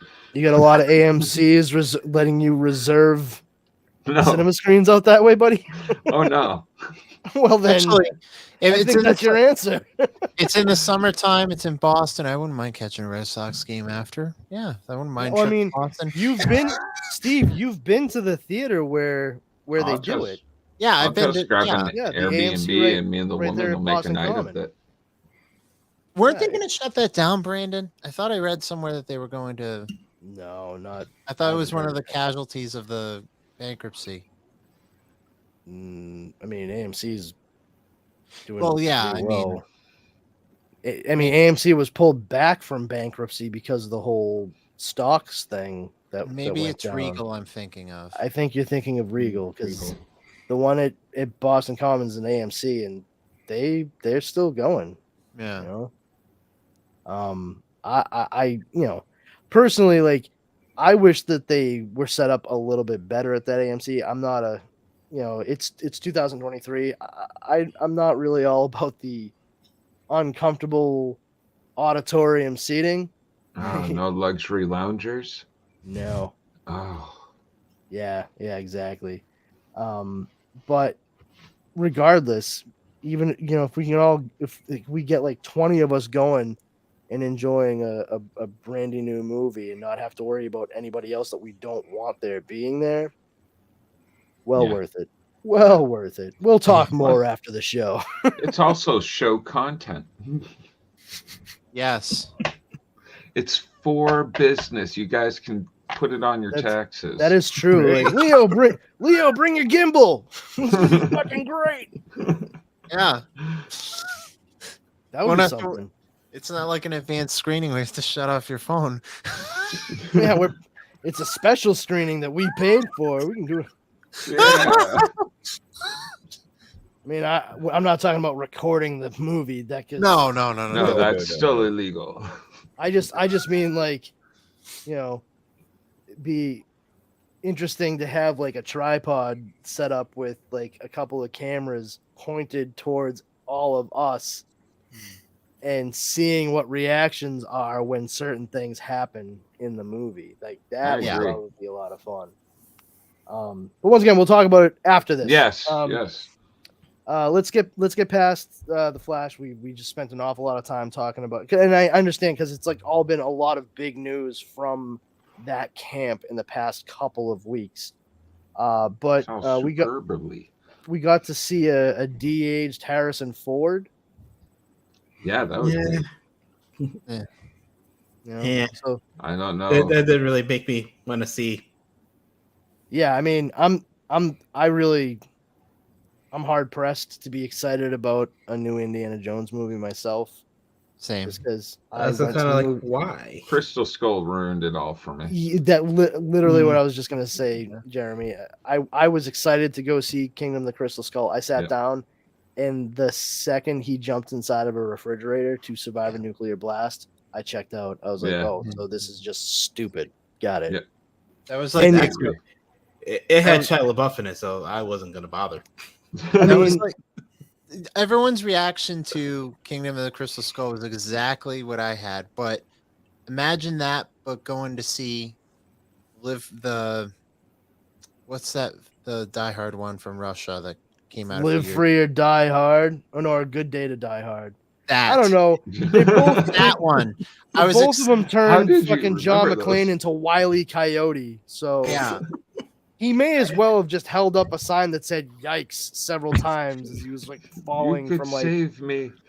the 12th story of a building. It's like, oh no, is he going to survive? Not only did he survive, he only has kind of a scratch on his left cheek. Good job, McClane. What the fuck? And then to take Jai Courtney and make him his fucking kid, like, come on. So, I mean, I had numerous issues with those two sequels anyway. Not the least of which, and I know this sounds like splitting hairs, but and it's actually about hair, so I'm sorry. I'm just making fun. Here's the thing: the way that Bruce Willis looked in Glass as David Dunn, Yeah. where he clearly like makes sure he takes care of any errant hairs growing off the very top of his scalp. What I like to call clear hair. It's it's not that I'm bald. I'm taller than my hair. That's the issue. And sometimes there are a couple of pieces that grow just as tall. But that he had the Socratic wreath in Glass. He didn't shave his head every day. He had like a high and tight kind of thing going on. That is exactly how John McClane should have looked in both of those movies. And instead, they made both of those movies, as well as the character of John McClane, way too slick and stylish looking. Yeah. There was no grit, rough and tumble like you had in the three previous. And my hard and fast rule was, for the longest time, until Live Free or Die Hard came out, and then A Good Day to Die Hard. My thing was for a while, the odd numbered Die Hard movies are the best Die Hard movies, because Die Hard 2, I could take or leave. Like, it really does suffer from Hollywood sequelitis. Like, okay, man, come on. Like, your wife is on the plane that got hijacked and they won't let land. I mean, I've heard of coinky dinks, but that's just redonkulous. But then Live Free or Die, I mean, not Live Free or Die Hard, Die Hard with a Vengeance, that was such an excellent way to connect it back to the first movie. Yep. And not have it be his family or his loved ones that are like directly targeted. Like, you can't keep doing that. And they jumped right back into doing that shit again with 4 and 5.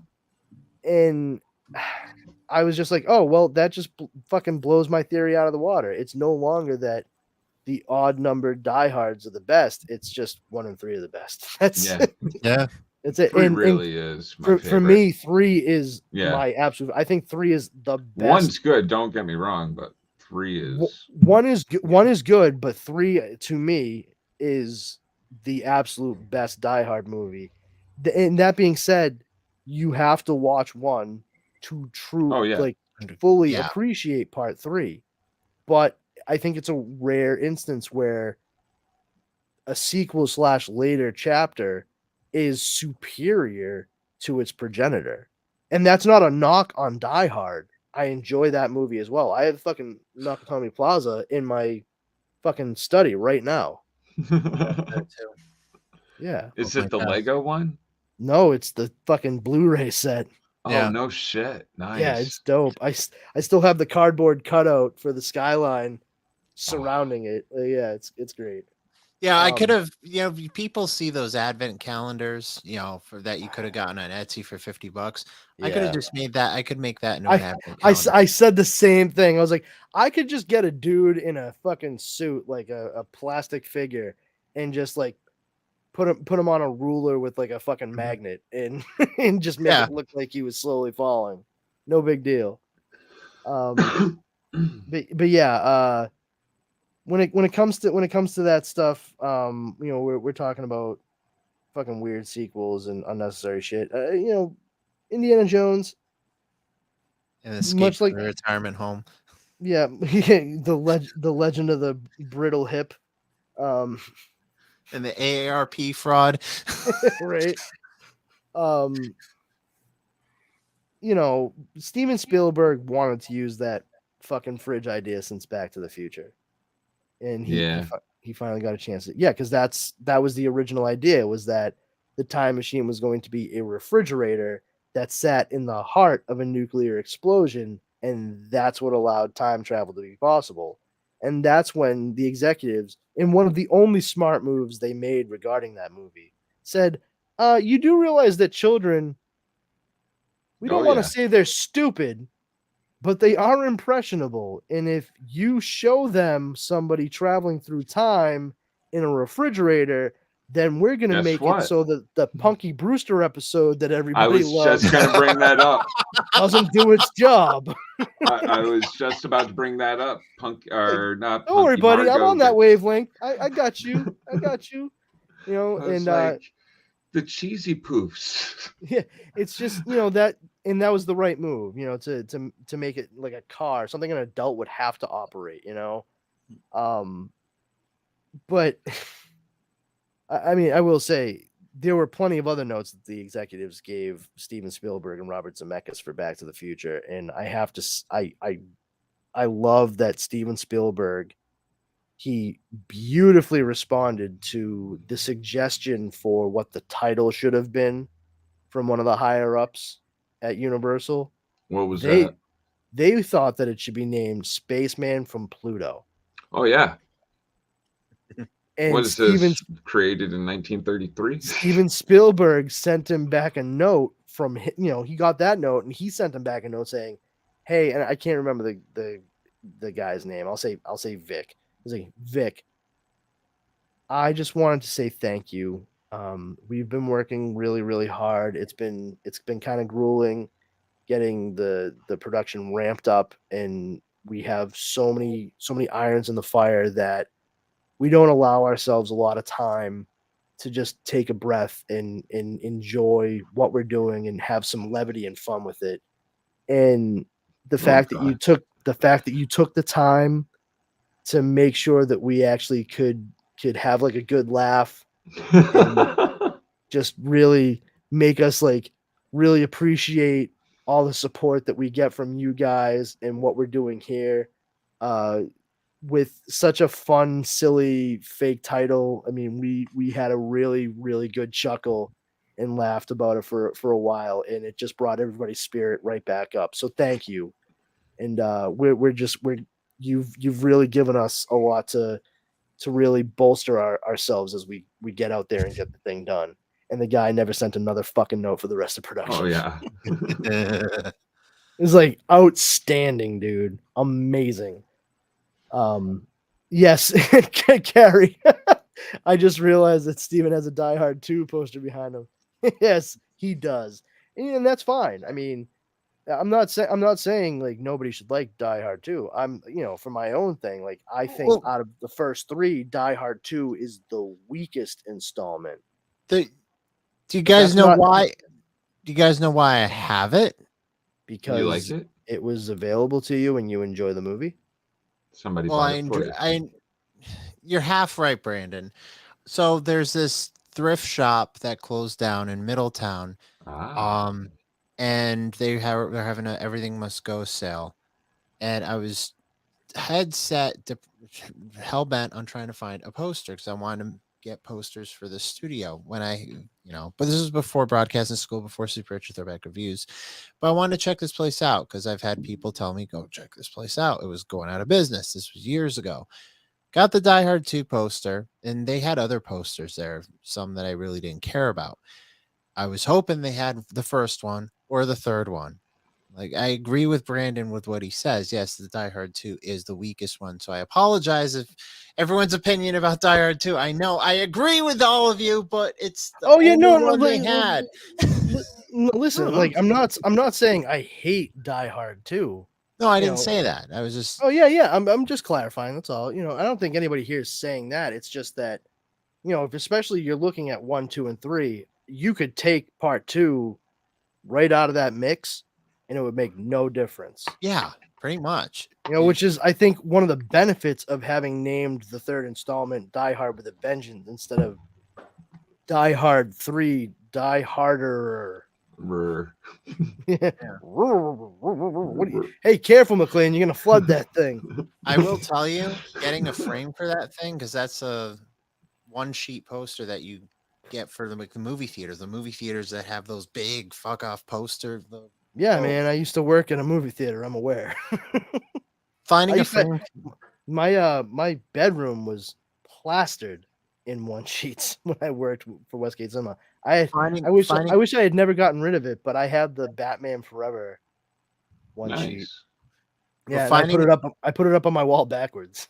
But finding a frame for that. Phantom Menace one sheet. What were you saying, Steve? You can't find a frame for it? No, I have the frame now, but finding the frame for it took me a long time. I think it cost me like $150 on Amazon just for of that size, and it still wouldn't fit. So I had to imagine if you wanted one that was backlit. Oh man, or custom frame where it has like the glass that makes it so it doesn't damage in UV light. Yeah. Oh yeah, those things yellow like nobody's business. It's knuckin' futs. All right, so I mean, I guess none of us are really champing at the bit for Indiana Jones and whatever the fucking name of this one I is. mean, for review purposes, I'm gonna see it. Oh yeah, For I mean, because we have our Plus, I throwback like movie to have an review schedule. opinion. We have throwback movie reviews lined out all the way to that movie, and leading up to that movie, we're going to review the Indiana Jones films, and the episode where we're going to review Indiana Jones and Escape from Retirement Home. I mean, Dial of Destiny. Our throwback movie review is Kingdom of the Crystal Skull. So we might as well review our current movie review being Dial of Destiny and our throwback movie being Kingdom of the Crystal Skull. Why not? Indiana Jones and the reading of the actuarial charts. I suggest like buying a bottle of some like Crystal Skull vodka because I mean you might as well get drunk while you. I was gonna say, go out and get yourself a nice bottle of Remy Martin and some vanilla Coke, and just have a fun time. just make your own. I mean, fun. I try to fit the theme. Woo! All right. Well, you know what? Fuck it. Mad Dog 2020. Just damn. fucking do it. We already recorded the episode, Drink so a fucking bottle of I of blue Mad Dog 2020 to the face. we already recorded the reviews, and we If just you've never done shoehorned them hard into our drugs episode. before, you will think you have done them by the time you get the Yeah, last drop but down your throat. It's almost absent with It fucking rubbing trails. alcohol. Trails. Like, yeah, Well, we already recorded those reviews, so I'll take next time we do like a fucking really re-record them. Yeah. next time we do a really bad movie, I'll take all those alcoholic beverages in advisement. Oh, MD because- 2020, you'll be done. It'll be. I mean, not if you drink 2020, you may never drink or do anything else ever again. Yeah. I mean, yeah. And I mean walk. I mean, I've heard tell of a certain drink from Chicago, or not Chicago, Illinois, or in the Midwestern called Jepson's Malort. Don't People know have that been one. I think you just made both of those words up. no, Jepson's Malort? yeah. People have. I feel like I'm watching an episode of Mork. Sounds like someone had a stroke. I guess I don't know. what I heard from You ever watch the show 30 Rock? And Don Pardo is the voice of the announcer for the show, and they're like, he's still announcing, and he clearly had a stroke 6 months ago. I mean, look it up. Supposed to be the website girly is show. real. Supposed to be TGS with Tracy Jordan. He's like, you're watching Turgid with Tracy Jom. If you look it up, it is real, Jepson's Malort. But people do say that it does taste really bad. Like, what does it taste like? Terrible. Really And that would- bad. and that That's would why we be keep buying it. Terrible, like turpentine, or terrible, like black licorice. Like, I need. Oh, Sambuca. well, I don't know. The people I heard about it from, I don't fucking talk to anymore, so I don't know. So, yeah. I mean, Track yourself down some absinthe, buddy. There you go. Yeah, Do it the just right make way, sure you too. get yourself the fucking sugar holder and a bunch of cubes, because you definitely want to Sweeten that up a little bit. the right way. Yes. If you do not do that, it will be a far less pleasant experience. I've heard. You can't get that stuff here in the United States. No, you can't. I mean, no, you can't. No. Yes, I have the bright green bitterness of such a thing is really bolstered by at least 1 cube of sugar slowly dissolved as poured through a slight filter sifter at the very top that is designed to sit on an absinthe cup that I've read about. Yes. I love your retention. Read of about it. All this information. I've only seen it up close and in person. I mean, on the internet. Carrie says, may I suggest you check out Killer Sofa whilst you enjoy the Green Fairy? I call my sofa. The Green Fairy is the common nickname for absinthe. For those who didn't know. It will be the experience of your life. And depending on how much you continue to drink, possibly the experience of your death. We just review movies and just talk about pop culture and news, and then do a what the hell is that where we talk about. Jeremy knows what the fuck we do on our how show. much funner it would be. Drink absinthe. My co-host works. My co-host works for the federal government. I don't think he can drink. I mean, I'm pretty I'm sure they can. I'm pretty sure they're actually all about drinking in the federal they're government. kind of like obligated. Yeah. Yeah, like It's the one thing they're allowed I'm to pretty do. sure that half of Congress is half in the bag most of the time. That's not a knock on either party. I just mean generally speaking. Yes. Politicians like to drink. It's like social lubricant. It's legal. It's legal. You know what I mean? You can't get in trouble if you're not, unless you're getting absolutely like smush faced like that fucking mayor dude. What was it, Ford or some shit like that? Or Mr. Kennedy there. Not president, senator. Oh yeah, fucking Ted. I sure hope that girl can swim. And when I returned, Mary Jo and the car were gone. Fuck. Yeah, fuck guys. I think I fucked up. I don't think she could swim. Well, why do you think that? Mostly because her head was gashed and pouring out blood, and she was unconscious. That may have hindered her ability to swim. I cannot speak to it directly. Like, what? I'm pretty sure the word for that is. Did you do it yourself? No. Okay, so it's not murder, but I mean, definitely sounds like manslaughter, right? Right? Did you do it on purpose? I was rather drunk myself, but I would say likely not. Right, like involuntary manslaughter, I guess. You were driving though, so I don't. Whatever. Anyway, we kind of tell your family we said hi when you go back to Brooklyn. I don't know. We kind of just veered off a little off topic, but there were a little bit. We're still on absinthe. we're still talking about getting smushed. I feel like the topic changed too much. There was one trailer a couple trailers that I wanted to mention real quick. I don't know if anyone saw that Super Mario Brothers one for the Super Mario Brothers movie. I even went to the website. Which one? There was only one, I think. Oh, was it the plumbing one? Yes. The advertisement. The throwback to the Super Mario Brothers Super Show. Yeah. But hey, it's me, Mario, and you're watching the Super Mario Brothers Super Show. And but if you the game, apparently Mario. But by the way, Steve, before you get to it, just because you are going to talk about that a little bit, I showed Dara that commercial that you're about to talk about. I asked her if she remembered Super Mario Brothers Super Show. I want to say Power Hour. Super Mario Brothers Super Show. And I legitimately was like, it had like Captain Lou Albano from WWF. I even like gave this to her. I was like, he also, like, you may have seen him. He played Cyndi Lauper's father in the Girls Just Want to Have Fun music video. He was Mario. And she was like, I have no idea what that show is or who that person is.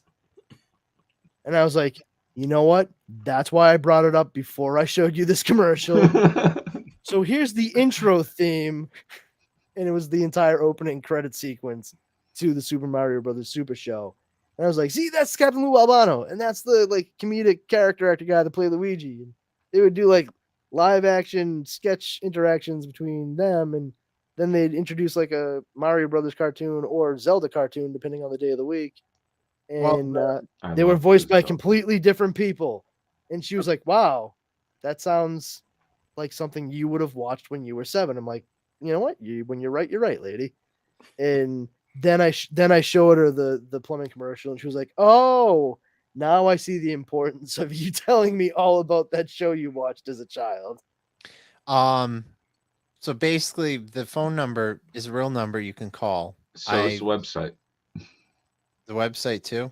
Yeah, I went to it. Was it smbplumbing.com? Yep.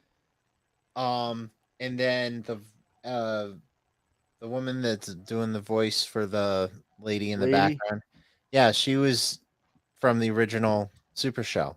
Oh, was She- she? Oh. She I did was not the know that. actress who did Peach. Yeah, Oh. Princess. Yeah. So That makes sense. Okay. yeah, What happens when you phone or call?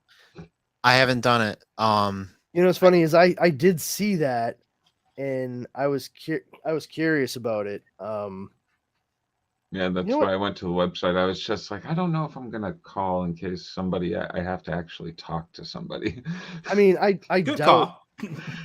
Yeah, I doubt that. I'm like, there would oh, no, actually no, be no. anybody Yeah, that got weird real quick. Okay. real quick. no, I mean, I really didn't try it. I didn't, I mean, it would. Here, I was- let's. Oh, here we go. Do. Thank you for calling Super Mario Brothers Plumbing. It's for me, Luigi. If you need service, please text us at the same number you just called, 92955 Mario. That's 9295562 Message us about any issues wherever you live, house, condo, mansion, and we'll be sure to text you back right away because at Super Mario Brothers Plumbing, we don't say let's wait. We say let's go. Oh, and check our website, smbplumbing.com. We're still working on it, so more updates to come. Bye-bye. Oh, that's fun. Yeah, they are putting it all into it. I wonder what happens when you text now. Now, Send the 5-digit code to them and the text mushroom, and they'll say, "Oh, stuck they in better mushroom do the down Mario drain." at the end. Like it better be like a whole sing along at the end. Move your arms from side to side. Come on, kids, let's do the Mario. Let's go, dude. The Mario. Just like that. Da-da-da. But the other trailers I wanted to poke a nod at was John Wick 4. I don't know if anyone saw the trailer for that. I didn't see that one. I didn't. Um, I don't know. I did not. it I'm looks sad I did not. I'll look it up. it looks really good, and I looked into it, and it looks like it's going to be the longest John Wick movie so far. I think almost 3 hours. I Ah. think. Yeah. I'm like one of those people. If the movie doesn't have a lot of substance, I want to be done in an hour and a half. Yeah. 90 I want to be minutes. done in 68 minutes. I More, just- no less. Like I was having to watch a lot of these old horror movies that I wasn't too entertained by, and what was it? Night of the Living Dead 2 was 2.5 hours, and I was just like, Dawn of the "There's- Dead. Yeah, Dawn of the Dead. Thank you. I was like, there's no reason for this to be 2.5 hours long. None at all. I mean, if you wanted to get a longer version of that, watch the Oh, no. the Argento cut or the Oh. the international version, because I have the box set that has like 3 different cuts, like the regular theatrical, then I think it's the Romero cut, and then the international cut. There's like 3 different cuts, and it was the Argento cut, not the Romero cut. That one is like a little longer. The part that So- threw me off at the most was you get to the end credits. It's like a Benny Hill movie. All of a sudden they go into this weird music and like they're running around the whole. I'm like, what the hell just happened? It's the mall music from the movie. Oh, was that the mall music? I was like totally lost. What's going on? I was like, did Benny Hill just come on my TV? What is going on? Yeah, that was exactly it. I was like, what is happening? No, the Benny Hill theme wasn't the mall music but it was Archie Reynolds, the rapist. Therapist. wow. For 1,000. Anyway, the other trail. That joke was used on Benny Hill years before. Oh, really? Yeah, it was a sketch where he was not a sign, well, like a sign painter, but he was putting, somebody's name, placard profession on the window of the door to their practice. So, like nice frosted glass. They used to hand paint everything. Oh, like, yeah. Super professional.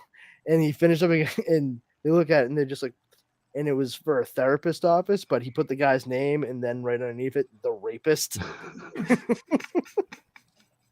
And when they used that on Celebrity Jeopardy, I was like, all right, so we've got a few fans of English comedy over there. That's fun. But the other trailer I wanted to mention, which I'm really not particularly excited for, but it looks anyway, defies the laws of physics. Fast X. Oh, I can already see I've never seen a single Fast and Furious movie. You're not saving even yourself. the first. That's impressive. I thought we were all kind of like forced to in the 90s, early 2000s. Jeremy, I gotta tell you, buddy, I don't do well with people aggressively pushing things on me. And everyone who saw that movie aggressively pushed it on me, and I was already like apathetic on it from the start. There's many things that I geek out about and dive down, rabbit holes and hyper focus on. Cars is not one of them. It has never been one of them. I'm not knocking anybody that's in, like, it's impressive the amount of stuff that so many people know and that they're capable of doing. Yeah. To work I wish on I and paid fix attention when my dad was showing me, but I mean, it's for me, it's not even like I wish I paid attention. My uncle's a mechanic and I've helped him do a couple things here and there. My cousin was a mechanic and, I helped him do stuff. He showed me how to do a few things here and there.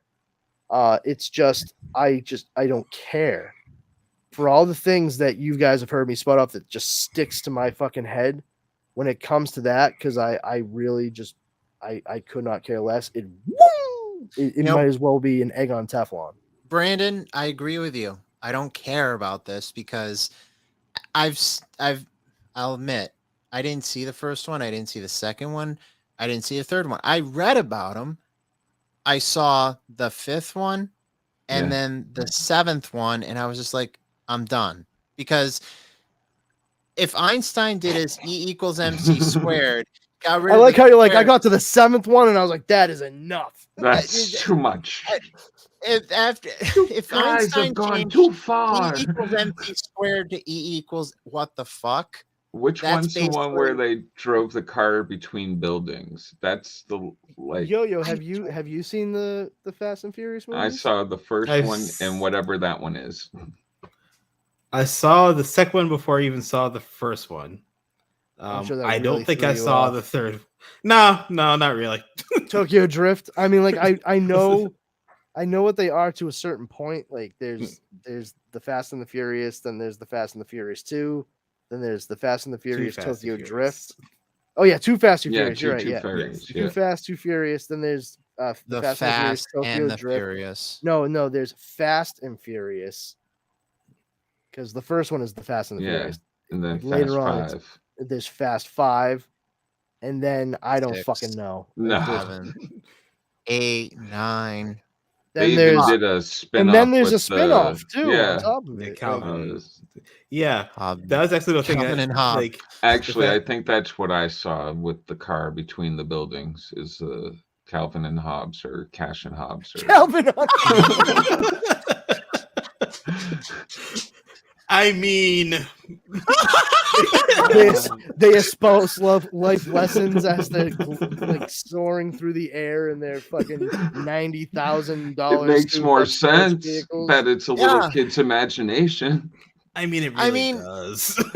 Calvin is still a blonde dude with spiky hair, and Hobbs is a just like a spicy Australian dude, maybe even Maori. But he's like, you can call me Tiger though. Yeah. Call me Tiger. They call me El Tigre. I made the whole bar laugh during the Super Bowl when the trailer was on, And the words that I said made the whole bar laugh. And I said, "Oh my God, they're making another one of these. Can't this flaming car wreck of a franchise just go away?" And the whole bar just erupted in laughter. You hit. I mean, a startling lack of self-awareness in regards to the death of Paul Walker, who was one of the stars man. of Fast and the Furious. There, Steven. This flaming car wreck of a franchise. At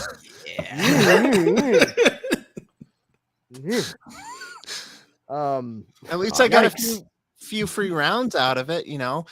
Oh, You didn't get a fucking punch to the jaw. Some people love that franchise. they are crazy for it. Yeah, it's But no Rock. BANANAS. Yeah, fucking Fast and the Furious. It is, oof, man. Jesus Christ, I think it's great that so many people enjoy it and that they look forward to when they come out. I look forward to when they stop coming out. Like that's my thing. I don't really care for. I don't care for a lot of things extending past like a certain point chapter wise. Yep. 3. Yeah, I mean trilogies are good. I don't mind a saga if you know Yeah. you can go up to like 4, maybe 5, depending. If anything, I can appreciate like a saga broken up into segments, you know, Kind of like as Star such. Wars. Star Wars in the Infinity Saga, you know how it's broken up into phases. I can understand that, but like when it's just straight through and you're going at it like it's you know, this is your fucking make or break movie, latest break or make movie in your fucking Friday the 13th franchise. You know That's what I gonna mean? be Aren't they like 2 parts, out of by the order way. too? What, Fast was and the that? Furious? Yeah. I wouldn't It's so- fucking know. I feel like I established that Yeah, because Tokyo Drift happens after some fun of the other movies. or doesn't it have or isn't Before- Tokyo Drift like a prequel? something Oh, like is it? something like that? Because one of the mean, they movies, no, one retcon- of the movies is a prequel because then it leads into what you call Tokyo Drift, and then the person who died in Tokyo Drift didn't actually die, and Yeah, they brought him back, and then I think in the 7th one, Gal Gadot's character was thrown under an airplane wheel, and they're saying that she's going to come back in the Fast 11. What the fuck? Flat and the Furious. Yeah, No? thank you. That one didn't work very well. I think that's a better topic. What's in the comment section here? Honestly. Yeah. Is Melissa McCarthy really playing Ursula in the live action? Fast. It's pretty good, Carrie. Yes, Melissa McCarthy shows up at the End of the very teaser end trailer. of the little teaser that they show for the new live action Little Mermaid movie coming from Disney later this year. I believe it's May 25th or 26th. The actress Halle, or is it Haley? I don't know. I want to say Halle. Haley Bailey, I think. I think it's Halle Bailey. Halle Bailey. Yeah, Halle Bailey. Super cute. Like beautiful voice just from the little bit we've heard so far from these teasers. I'm interested, you know, to see. I you know, The Little Mermaid was definitely one of the better Disney animations, you know, and I just really hope that if they're doing this one, I should say, that it's maybe handled with a little bit more care than the other live action adaptations that we've seen. I haven't seen the Lion King one yet, but I've seen all the others. Well, the Lion King is weird as it is, just because of the fact that, like, oh, it's a live action Lion King. And I'm like, yeah, except it's all computer generated, so it's not live action, is it? Did anyone catch that Disney 100 commercial? Because that was cute. Like, it was just like snippets of the past 100 years, like, of Disney, and it was cute, you know. And they showed a snippet of the Little Mermaid at the very end because it was. And the thing is, like, in that little teaser, Melissa McCarthy shows up, her face covered by the tentacles, but you can see like the white hair like floating in water, and she like it's clearly her eyes, like from like here up, and she does the laugh, but it's clearly Melissa McCarthy's laugh. Yeah. It's not the Flotsam Jetsam, like kind of clearly smoking 2.5 packs a day kind of voice. But yeah, Who's probably gonna not. sing for her? What a great question, Yo-Yo. If I look in my phone real quick, I believe I have some info on that in a file called I have no fucking Not a idea fucking what clue. we're doing. Because I don't know if she can sing, and She like can't. She's gonna rap. No. please no. No. No, nobody wants that at all. I know. No. My kid, the one I get all my approvals of kids movies from, they said the only thing that in it that I don't like is that Ariel's hair looks like a natural red instead of like a cartoonish red. And I was like, that's a weird kind of thing to be off put by. And they're just like, I don't know. I just want it to be more fantastical. I was like, I mean, okay. honestly, I if that's the only thing that they're gonna like, I don't like that part. I'm like, okay, like, Yeah. at least you have your reason behind that. Yeah, I was just like, Like, oh, out of all that's an things not to like it, interesting it's just very specific, and My it's not a horrible thing. So, one. My kids are very my suggestion to kiddo, if it comes up again at all in conversation, in the interim between now and when there's a little bit more of a full reveal, like a full trailer, is tell them to maybe reserve judgment fully on that until they actually absolutely. see what her hair color is In the light, outside of the dark depths of the That water is that we've true. only gotten like 3 seconds of footage from. Yeah. That's a good point there. I wasn't even thinking of that. Oh, that's what I bring to the table. Minutia that nobody else really gives a shit about. Other than that, though, I'm very excited for it. It's one, as Brandon was saying, it's one of the better Disney animations. As a kid, I was a big fan of the Disney musicals. So Yeah. Tom said sings she pretty did the well? commercial that's out now and sings pretty well. Who sings well? No, I'm talking about Melissa Yeah. McCarthy.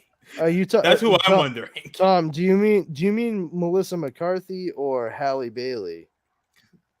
Because that was kind of ambiguous in the midst of all the commentary that was taking place. I really don't want them to cock this one up though, honestly. It's they just haven't done well with these live adaptations. I wasn't a fan of the Mulan. I saw that recently. I didn't really have any desire to see Mulan because I had seen like other stuff and I wasn't impressed. So I was kind of done at that point. He says Melissa McCarthy. All right. Well, I'll have to check out that commercial. yeah. But like, I don't know, man. I went to go see Beauty and the Beast in theaters, and Same here. Dara and I walked out of it, and I was just like, "What?" I was like, "Well, of all the movies I've seen this year, Beauty and the Beast was one of them." That's Yep. This movie was definitely an hour and 40 minutes long. I sat in the dark room. Yeah, what can I say about Beauty and the Beast that hasn't already been explicitly written down on the instructions of a fire starter log? Terrible. Just should have been. It should have been fucking burnt to a crisp. I was all set.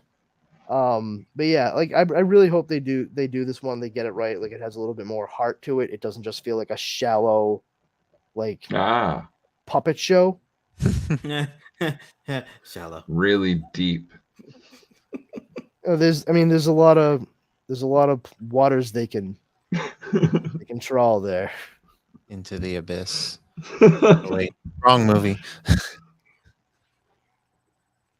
I mean, they have to treat each one of these properties, as if they were rarer than gold. I mean, it's not good to approach something like this with the attitude of there's plenty of fish in the sea.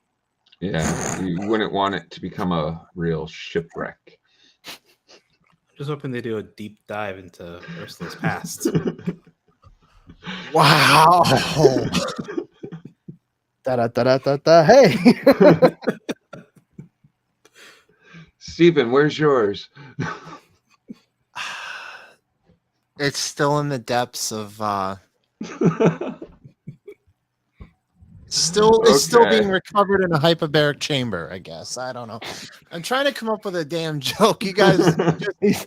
all of a sudden he's just like, it's my purifying itself in the water. So it's like when it's talking. I mean, you call our joke, all right, buddy, points on close. that. I guess. I mean, it's fresh water and Prince, Saltwater fish. And but yeah, music and colorful characters. You were so fucking close to the mark on that. High pitched voice, lots of fun melodies. Prince, Little Mermaid. I get it. I get it.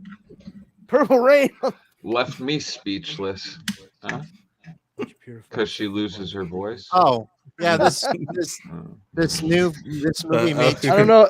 That joke didn't This really have McCarthy legs, singing but- scales. No, I don't no know. legs. This Joke has no movie. This movie may turn. Oh, the did top- you?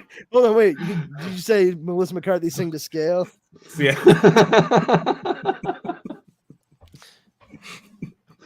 This movie may turn the tide for a live action series. Ooh. I finally There got you it, go. Steve. Hook, line, and sinker. Fucking bullshit! Had All to cast right. the net wide for that one, huh, buddy? Yeah, I did. All right, enough of this punnery. Enough. All right, so I mean, do we effectively? Oh, fucking Ant-Man, Quantumania comes out tomorrow. I'm seeing it Saturday. I'm seeing it tomorrow because I'm seeing it as soon as it hits Pluther. yeah, I knew that was exactly how you're gonna finish that sentence. Fucking knew it. I will say, much like everything, it doesn't matter what project it is. Though it does look good. I mean, Yes. I'm looking forward to it because it seems as though it's going to advance quite a bit of what we've gotten from He Who Remains versus Kang the Conqueror as he appears in this movie. It is not getting stellar reviews. Oh, really? One might actually say it's getting less than stellar reviews. I haven't read any sort of spoiler stuff. I reserve my own judgment. I will see it for myself. But the one thing I've seen from a few different individuals is that it really feels just like a stepping stone to what the rest of the story is going to be down the line with a fancy Ant-Man skin fastened around it. Like it's not really a solid story in and of itself. It's there to just serve the purpose of bridging the gap and giving information.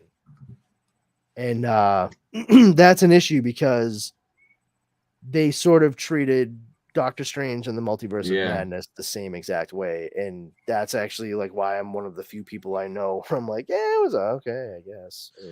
So where have you seen like the negativity? I haven't seen like a single one. I've seen like the only reviews I've seen were like when the press went to see the screen. Like I feel Brandon's the always first like ones a to see it. day early on this stuff. Yeah, I I've seen it. saw a title. I didn't read it, but it sounded like it was meh. It was like the other day when we were talking about the Snyderverse being bought up by Netflix. The day after we were talking about it, because I was sitting there, I was like, oh, I hadn't heard that. And then the day after, I was like sitting there, I'm like, oh my God, what is wrong here? Oh, so it was Rotten Tomatoes that Brandon was right did it, again. of Damn course. him. That's why I didn't pay fucking attention, because it was Rotten Tomatoes. Oh yeah, no, I don't look at Rotten Tomatoes. I don't Oh, either. no. At all. No. I do not What I've subscribe to that seen joke. and heard, it's not something that I came across on Rotten Tomatoes. I don't do it. I don't have the app. I don't go to the website. None of that bullshit. I've seen little bits here and there because I won't read or watch a full review. I don't, like I said, I'm reserving judgment for myself. But the little bits that I've kind of caught is that it's okay at best. Okay at best. And its main reason for existence, its raison d'etre is to let you know who you're going to be dealing with down the line. And that's okay, but maybe you need a little bit more substance than just that as your main motivator for telling a story. But what the fuck do I know? I'm Brandon Powers, and they're the ones who have been making billions and billions of dollars hand over fist for decades. So yeah, well, we'll see how it goes. Like I said, I'm seeing it tomorrow night at 8:30 with my wife.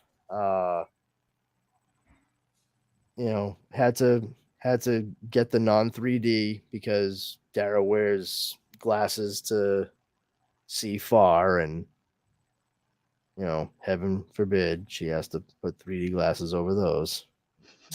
Whatever.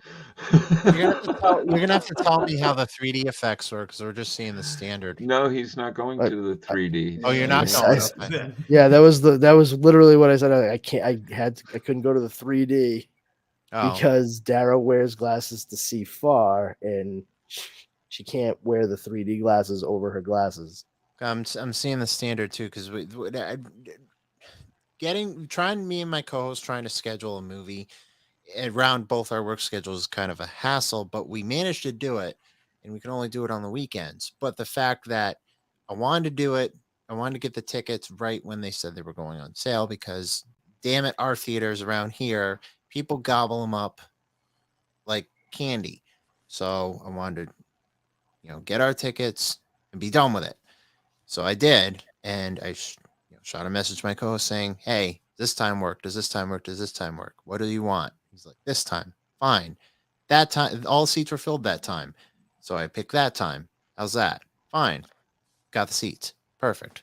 So I find when it's ramping up to a time when movies like that are coming out, and I want to make sure that I'm getting in at a decent showing, up until the point where I need to, like as long as I have to. Every morning when I wake up, there's a halo hanging from the corner of my nose. All right, that's no. I actually, I usually keep alerts for when things are available, like when stuff's gonna go down. So, you can set up Google alerts and things like that, so you're made aware as soon as something says like, "Oh, hey, it's live," and that's exactly what happened with Ant-Man. As soon as the tickets went up, I was like, "Oh, thank you, phone." Dick Tracy's fucking phone watch ain't got shit on this bitch. And bought my tickets, and there was still like a stupid amount of seats because they were going on sale and nobody was like really crowding through to get it. It's not like when everything crashed when Endgame tickets went up. Yeah. But yeah, like I got my nice back row seats because fuck everyone in the middle. Like I can't do that shit. My ADHD fucks with me too much because every noise around me makes me want to stand up and throw Punch somebody things in the at face. people who are making the fucking noise. Like, don't get me wrong. I don't mean like the occasional reaction to something that like just I understand like being a human being, but I mean there are just an awful lot of obnoxious people that go out and have no consideration for anybody around them, and that like transcends cultures. It's not a guy thing or a girl thing or a old thing or a young thing. It's not a black thing or a white thing or a yellow thing or a brown thing. I've run into every person. It's a fucking dickhead versus non-dickhead thing, and that's it. That is truly like one of the great equalizers of life, I think, is just going to the movie theater, trying to enjoy yourself, pay attention to something, and there's somebody who is just being an absolute fuckwit, and you can either ignore them, leave, or fucking say something. And 3/4 of the time, I'm the one that says something. Shut the fuck up. Yeah, that's right. I'm 5'7". I don't give a fuck. Like, Well, Leo's the one that usually, if you go to the theater with him and someone's like on their phone or something, he'll go up to the manager and go full Karen on them. I will mean, I've done the definitely same thing. grab somebody and be like, "Hey, buddy, I'm not here to watch your phone." Oh yeah, I mean, quite frankly, I was an usher for years at a movie theater. Going to the manager is my last resort. And when I say last resort, it's usually like, fine, I'll go get the manager because I don't want the cops called. But I've genuinely been sitting down and I've been like, "Hey," and I don't ask. I say, "Shut your phone off." And that's all I say. And I say it just like that. Shut your phone off. And most of the time, the person who's looking at their phone, which is set to fucking Death Star levels of brightness, by the way. It's like, oh, I didn't know that some phones came equipped with X-ray and you're trying to see through the next fucking room. It's so bright you could almost hear the light. It's like Marcellus Wallace's soul in a suitcase.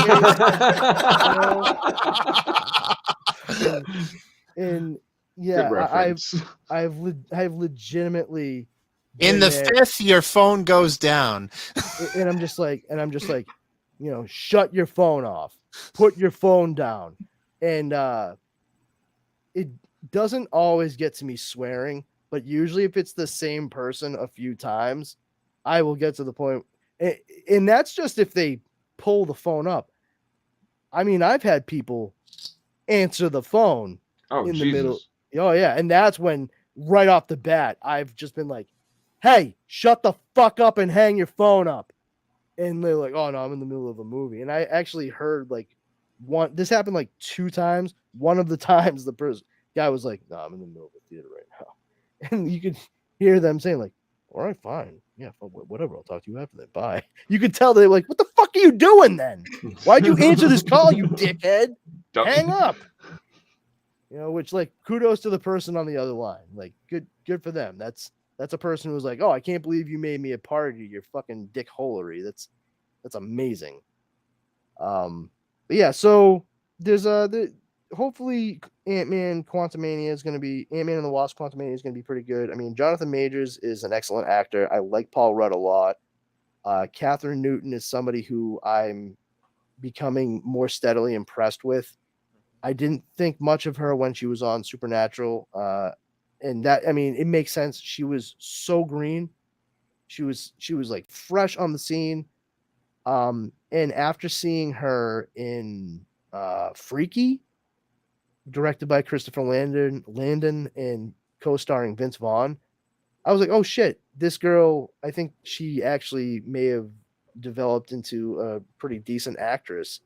And I'm anticipating seeing how well she does as Cassie in this movie.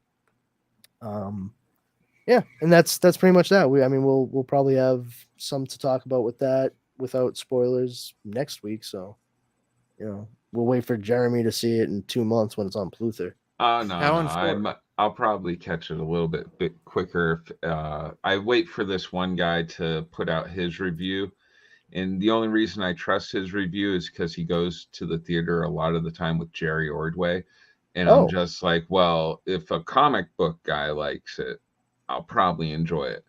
So I wait for that one review. And I don't know, man, because you gotta be. I don't know. Oh no, it gets tough sometimes. Sometimes even their review. I mean, like Brad Meltzer like gave the Justice League like a pretty really? review. I will say I did agree with him in one point, and that is that aside from any other changes that were made, aside from anything else, Superman was done correctly as a character. The way he behaved, the way he looked, that he seemed joyful when he finally like came back, when he realized who he was and he showed up in the suit again. That was the most like Superman we saw Henry Cavill able to play him, and that's one point I agree with. But otherwise, no, man, like that was a fucking full blown charcoal and lighter fluid tossed into a full 30-yard open top container from No, a thank you. waste disposal company. What I'm saying is dumpster fire. Okay, like not great. Yes, I'm being taught by everybody to say no, thank you. No, I'm thank like, you. You got to be polite about it. Used to offer me stuff and be like, "Oh fuck, no, I don't want that." I'm like, no, you can just say no, thank you. I'm like, all right, but it doesn't sound as good. You know, roll off the tongue the same way. Just saying. You know, it's free to be kind to people. Oh, yeah. Oh, cool. How much does it cost to be an asshole? Because I'll pay it. Is it free? It's free, isn't it? Yeah, it is. It's also free. I fucking knew it. Anyway, yeah, I think we covered pretty much what we wanted to cover here tonight. We just hit the 2:30 mark. So let's go through. I'll start off here. Hey everyone, I'm Brandon Powers. Thanks for watching Midweek Geeks tonight. We really enjoyed hitting on some of these topics and you guys chiming in and listening. If you want to check out anything more from me, you can come on over to the Powers Combined Facebook group. We're just a group of dorks and geeks that like to share info, news, memes, laughs, and good times to be had by all. Our number one rule there is don't be a jerk. If you violate that, you will be booted immediately. You can check me out on social media, Twitter at Brandon's Powers and Instagram at this Brandon Has Powers. Aside from this live stream weekly at 9 p.m., you can catch me on 2 podcasts we do here at the Dorkening Podcast Network. They switch off week to week. The first one is The Dork Night, which dissects and discusses everything Batman. And I do that with our fearless Leo Pond, and our good buddy Justin the Cooper.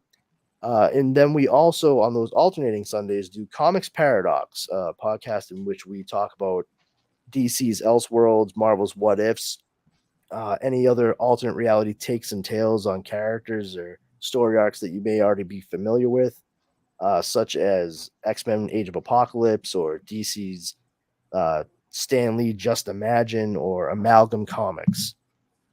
And you can find either one of those Sundays just about 8 a.m. or so in wherever fine podcasts are broadcast. And let's go ahead and get ourselves going along to Mr. Steve. Tell us your deal, Steve-O. You can follow the award-winning Super Retro Throwback Reviews on Facebook, Twitter, and Instagram.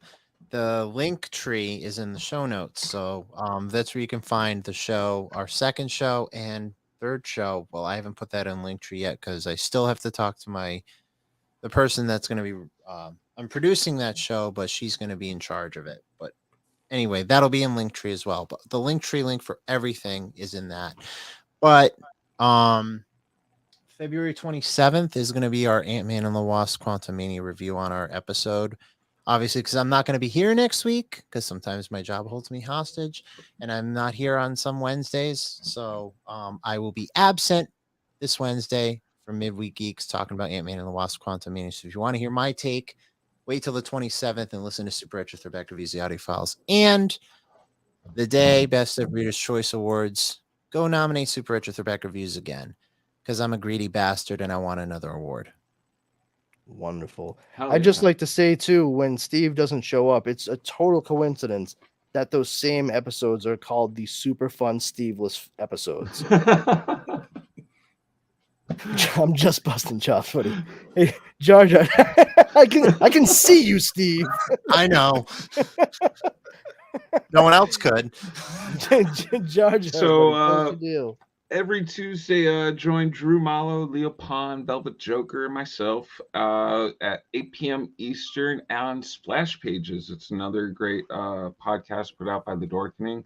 We get together each week and read over a comic series or a comic book. Hopefully, have a somebody there to interview with us, and it's normally a pretty good time, except for last night where we had so many technical difficulties. It was kind of a bad idea to have a show, but it's normally not like that. So come check us out next Tuesday at 8. Wonderful. And Yo-Yo, what's up, man? Not much. So I was gonna say something about like he should have said he was gonna be in the Quantum Realm on Wednesday, so that's why he can't join us. I mean, Probably gonna get my ass kicked by Kang. There you go. you got to come up with some fun, creative reasons why you're not here. Work can't Super fun always get out Steveless here. talk time hour. Going 12 rounds with Adonis Creed and Kang. Have you guys seen the Creed 3 trailer yet? Yes, Looks not- good. that looks good. But Yo Saint Laurent on Instagram if you want to follow me. That's all I'm doing at the moment. Excellent. All right. Well, that's all from us, guys and gals. Thank you very much for tuning in tonight, and we look forward to hearing from you and speaking at your ear holes next time. Have a great night, everybody. Night, everybody.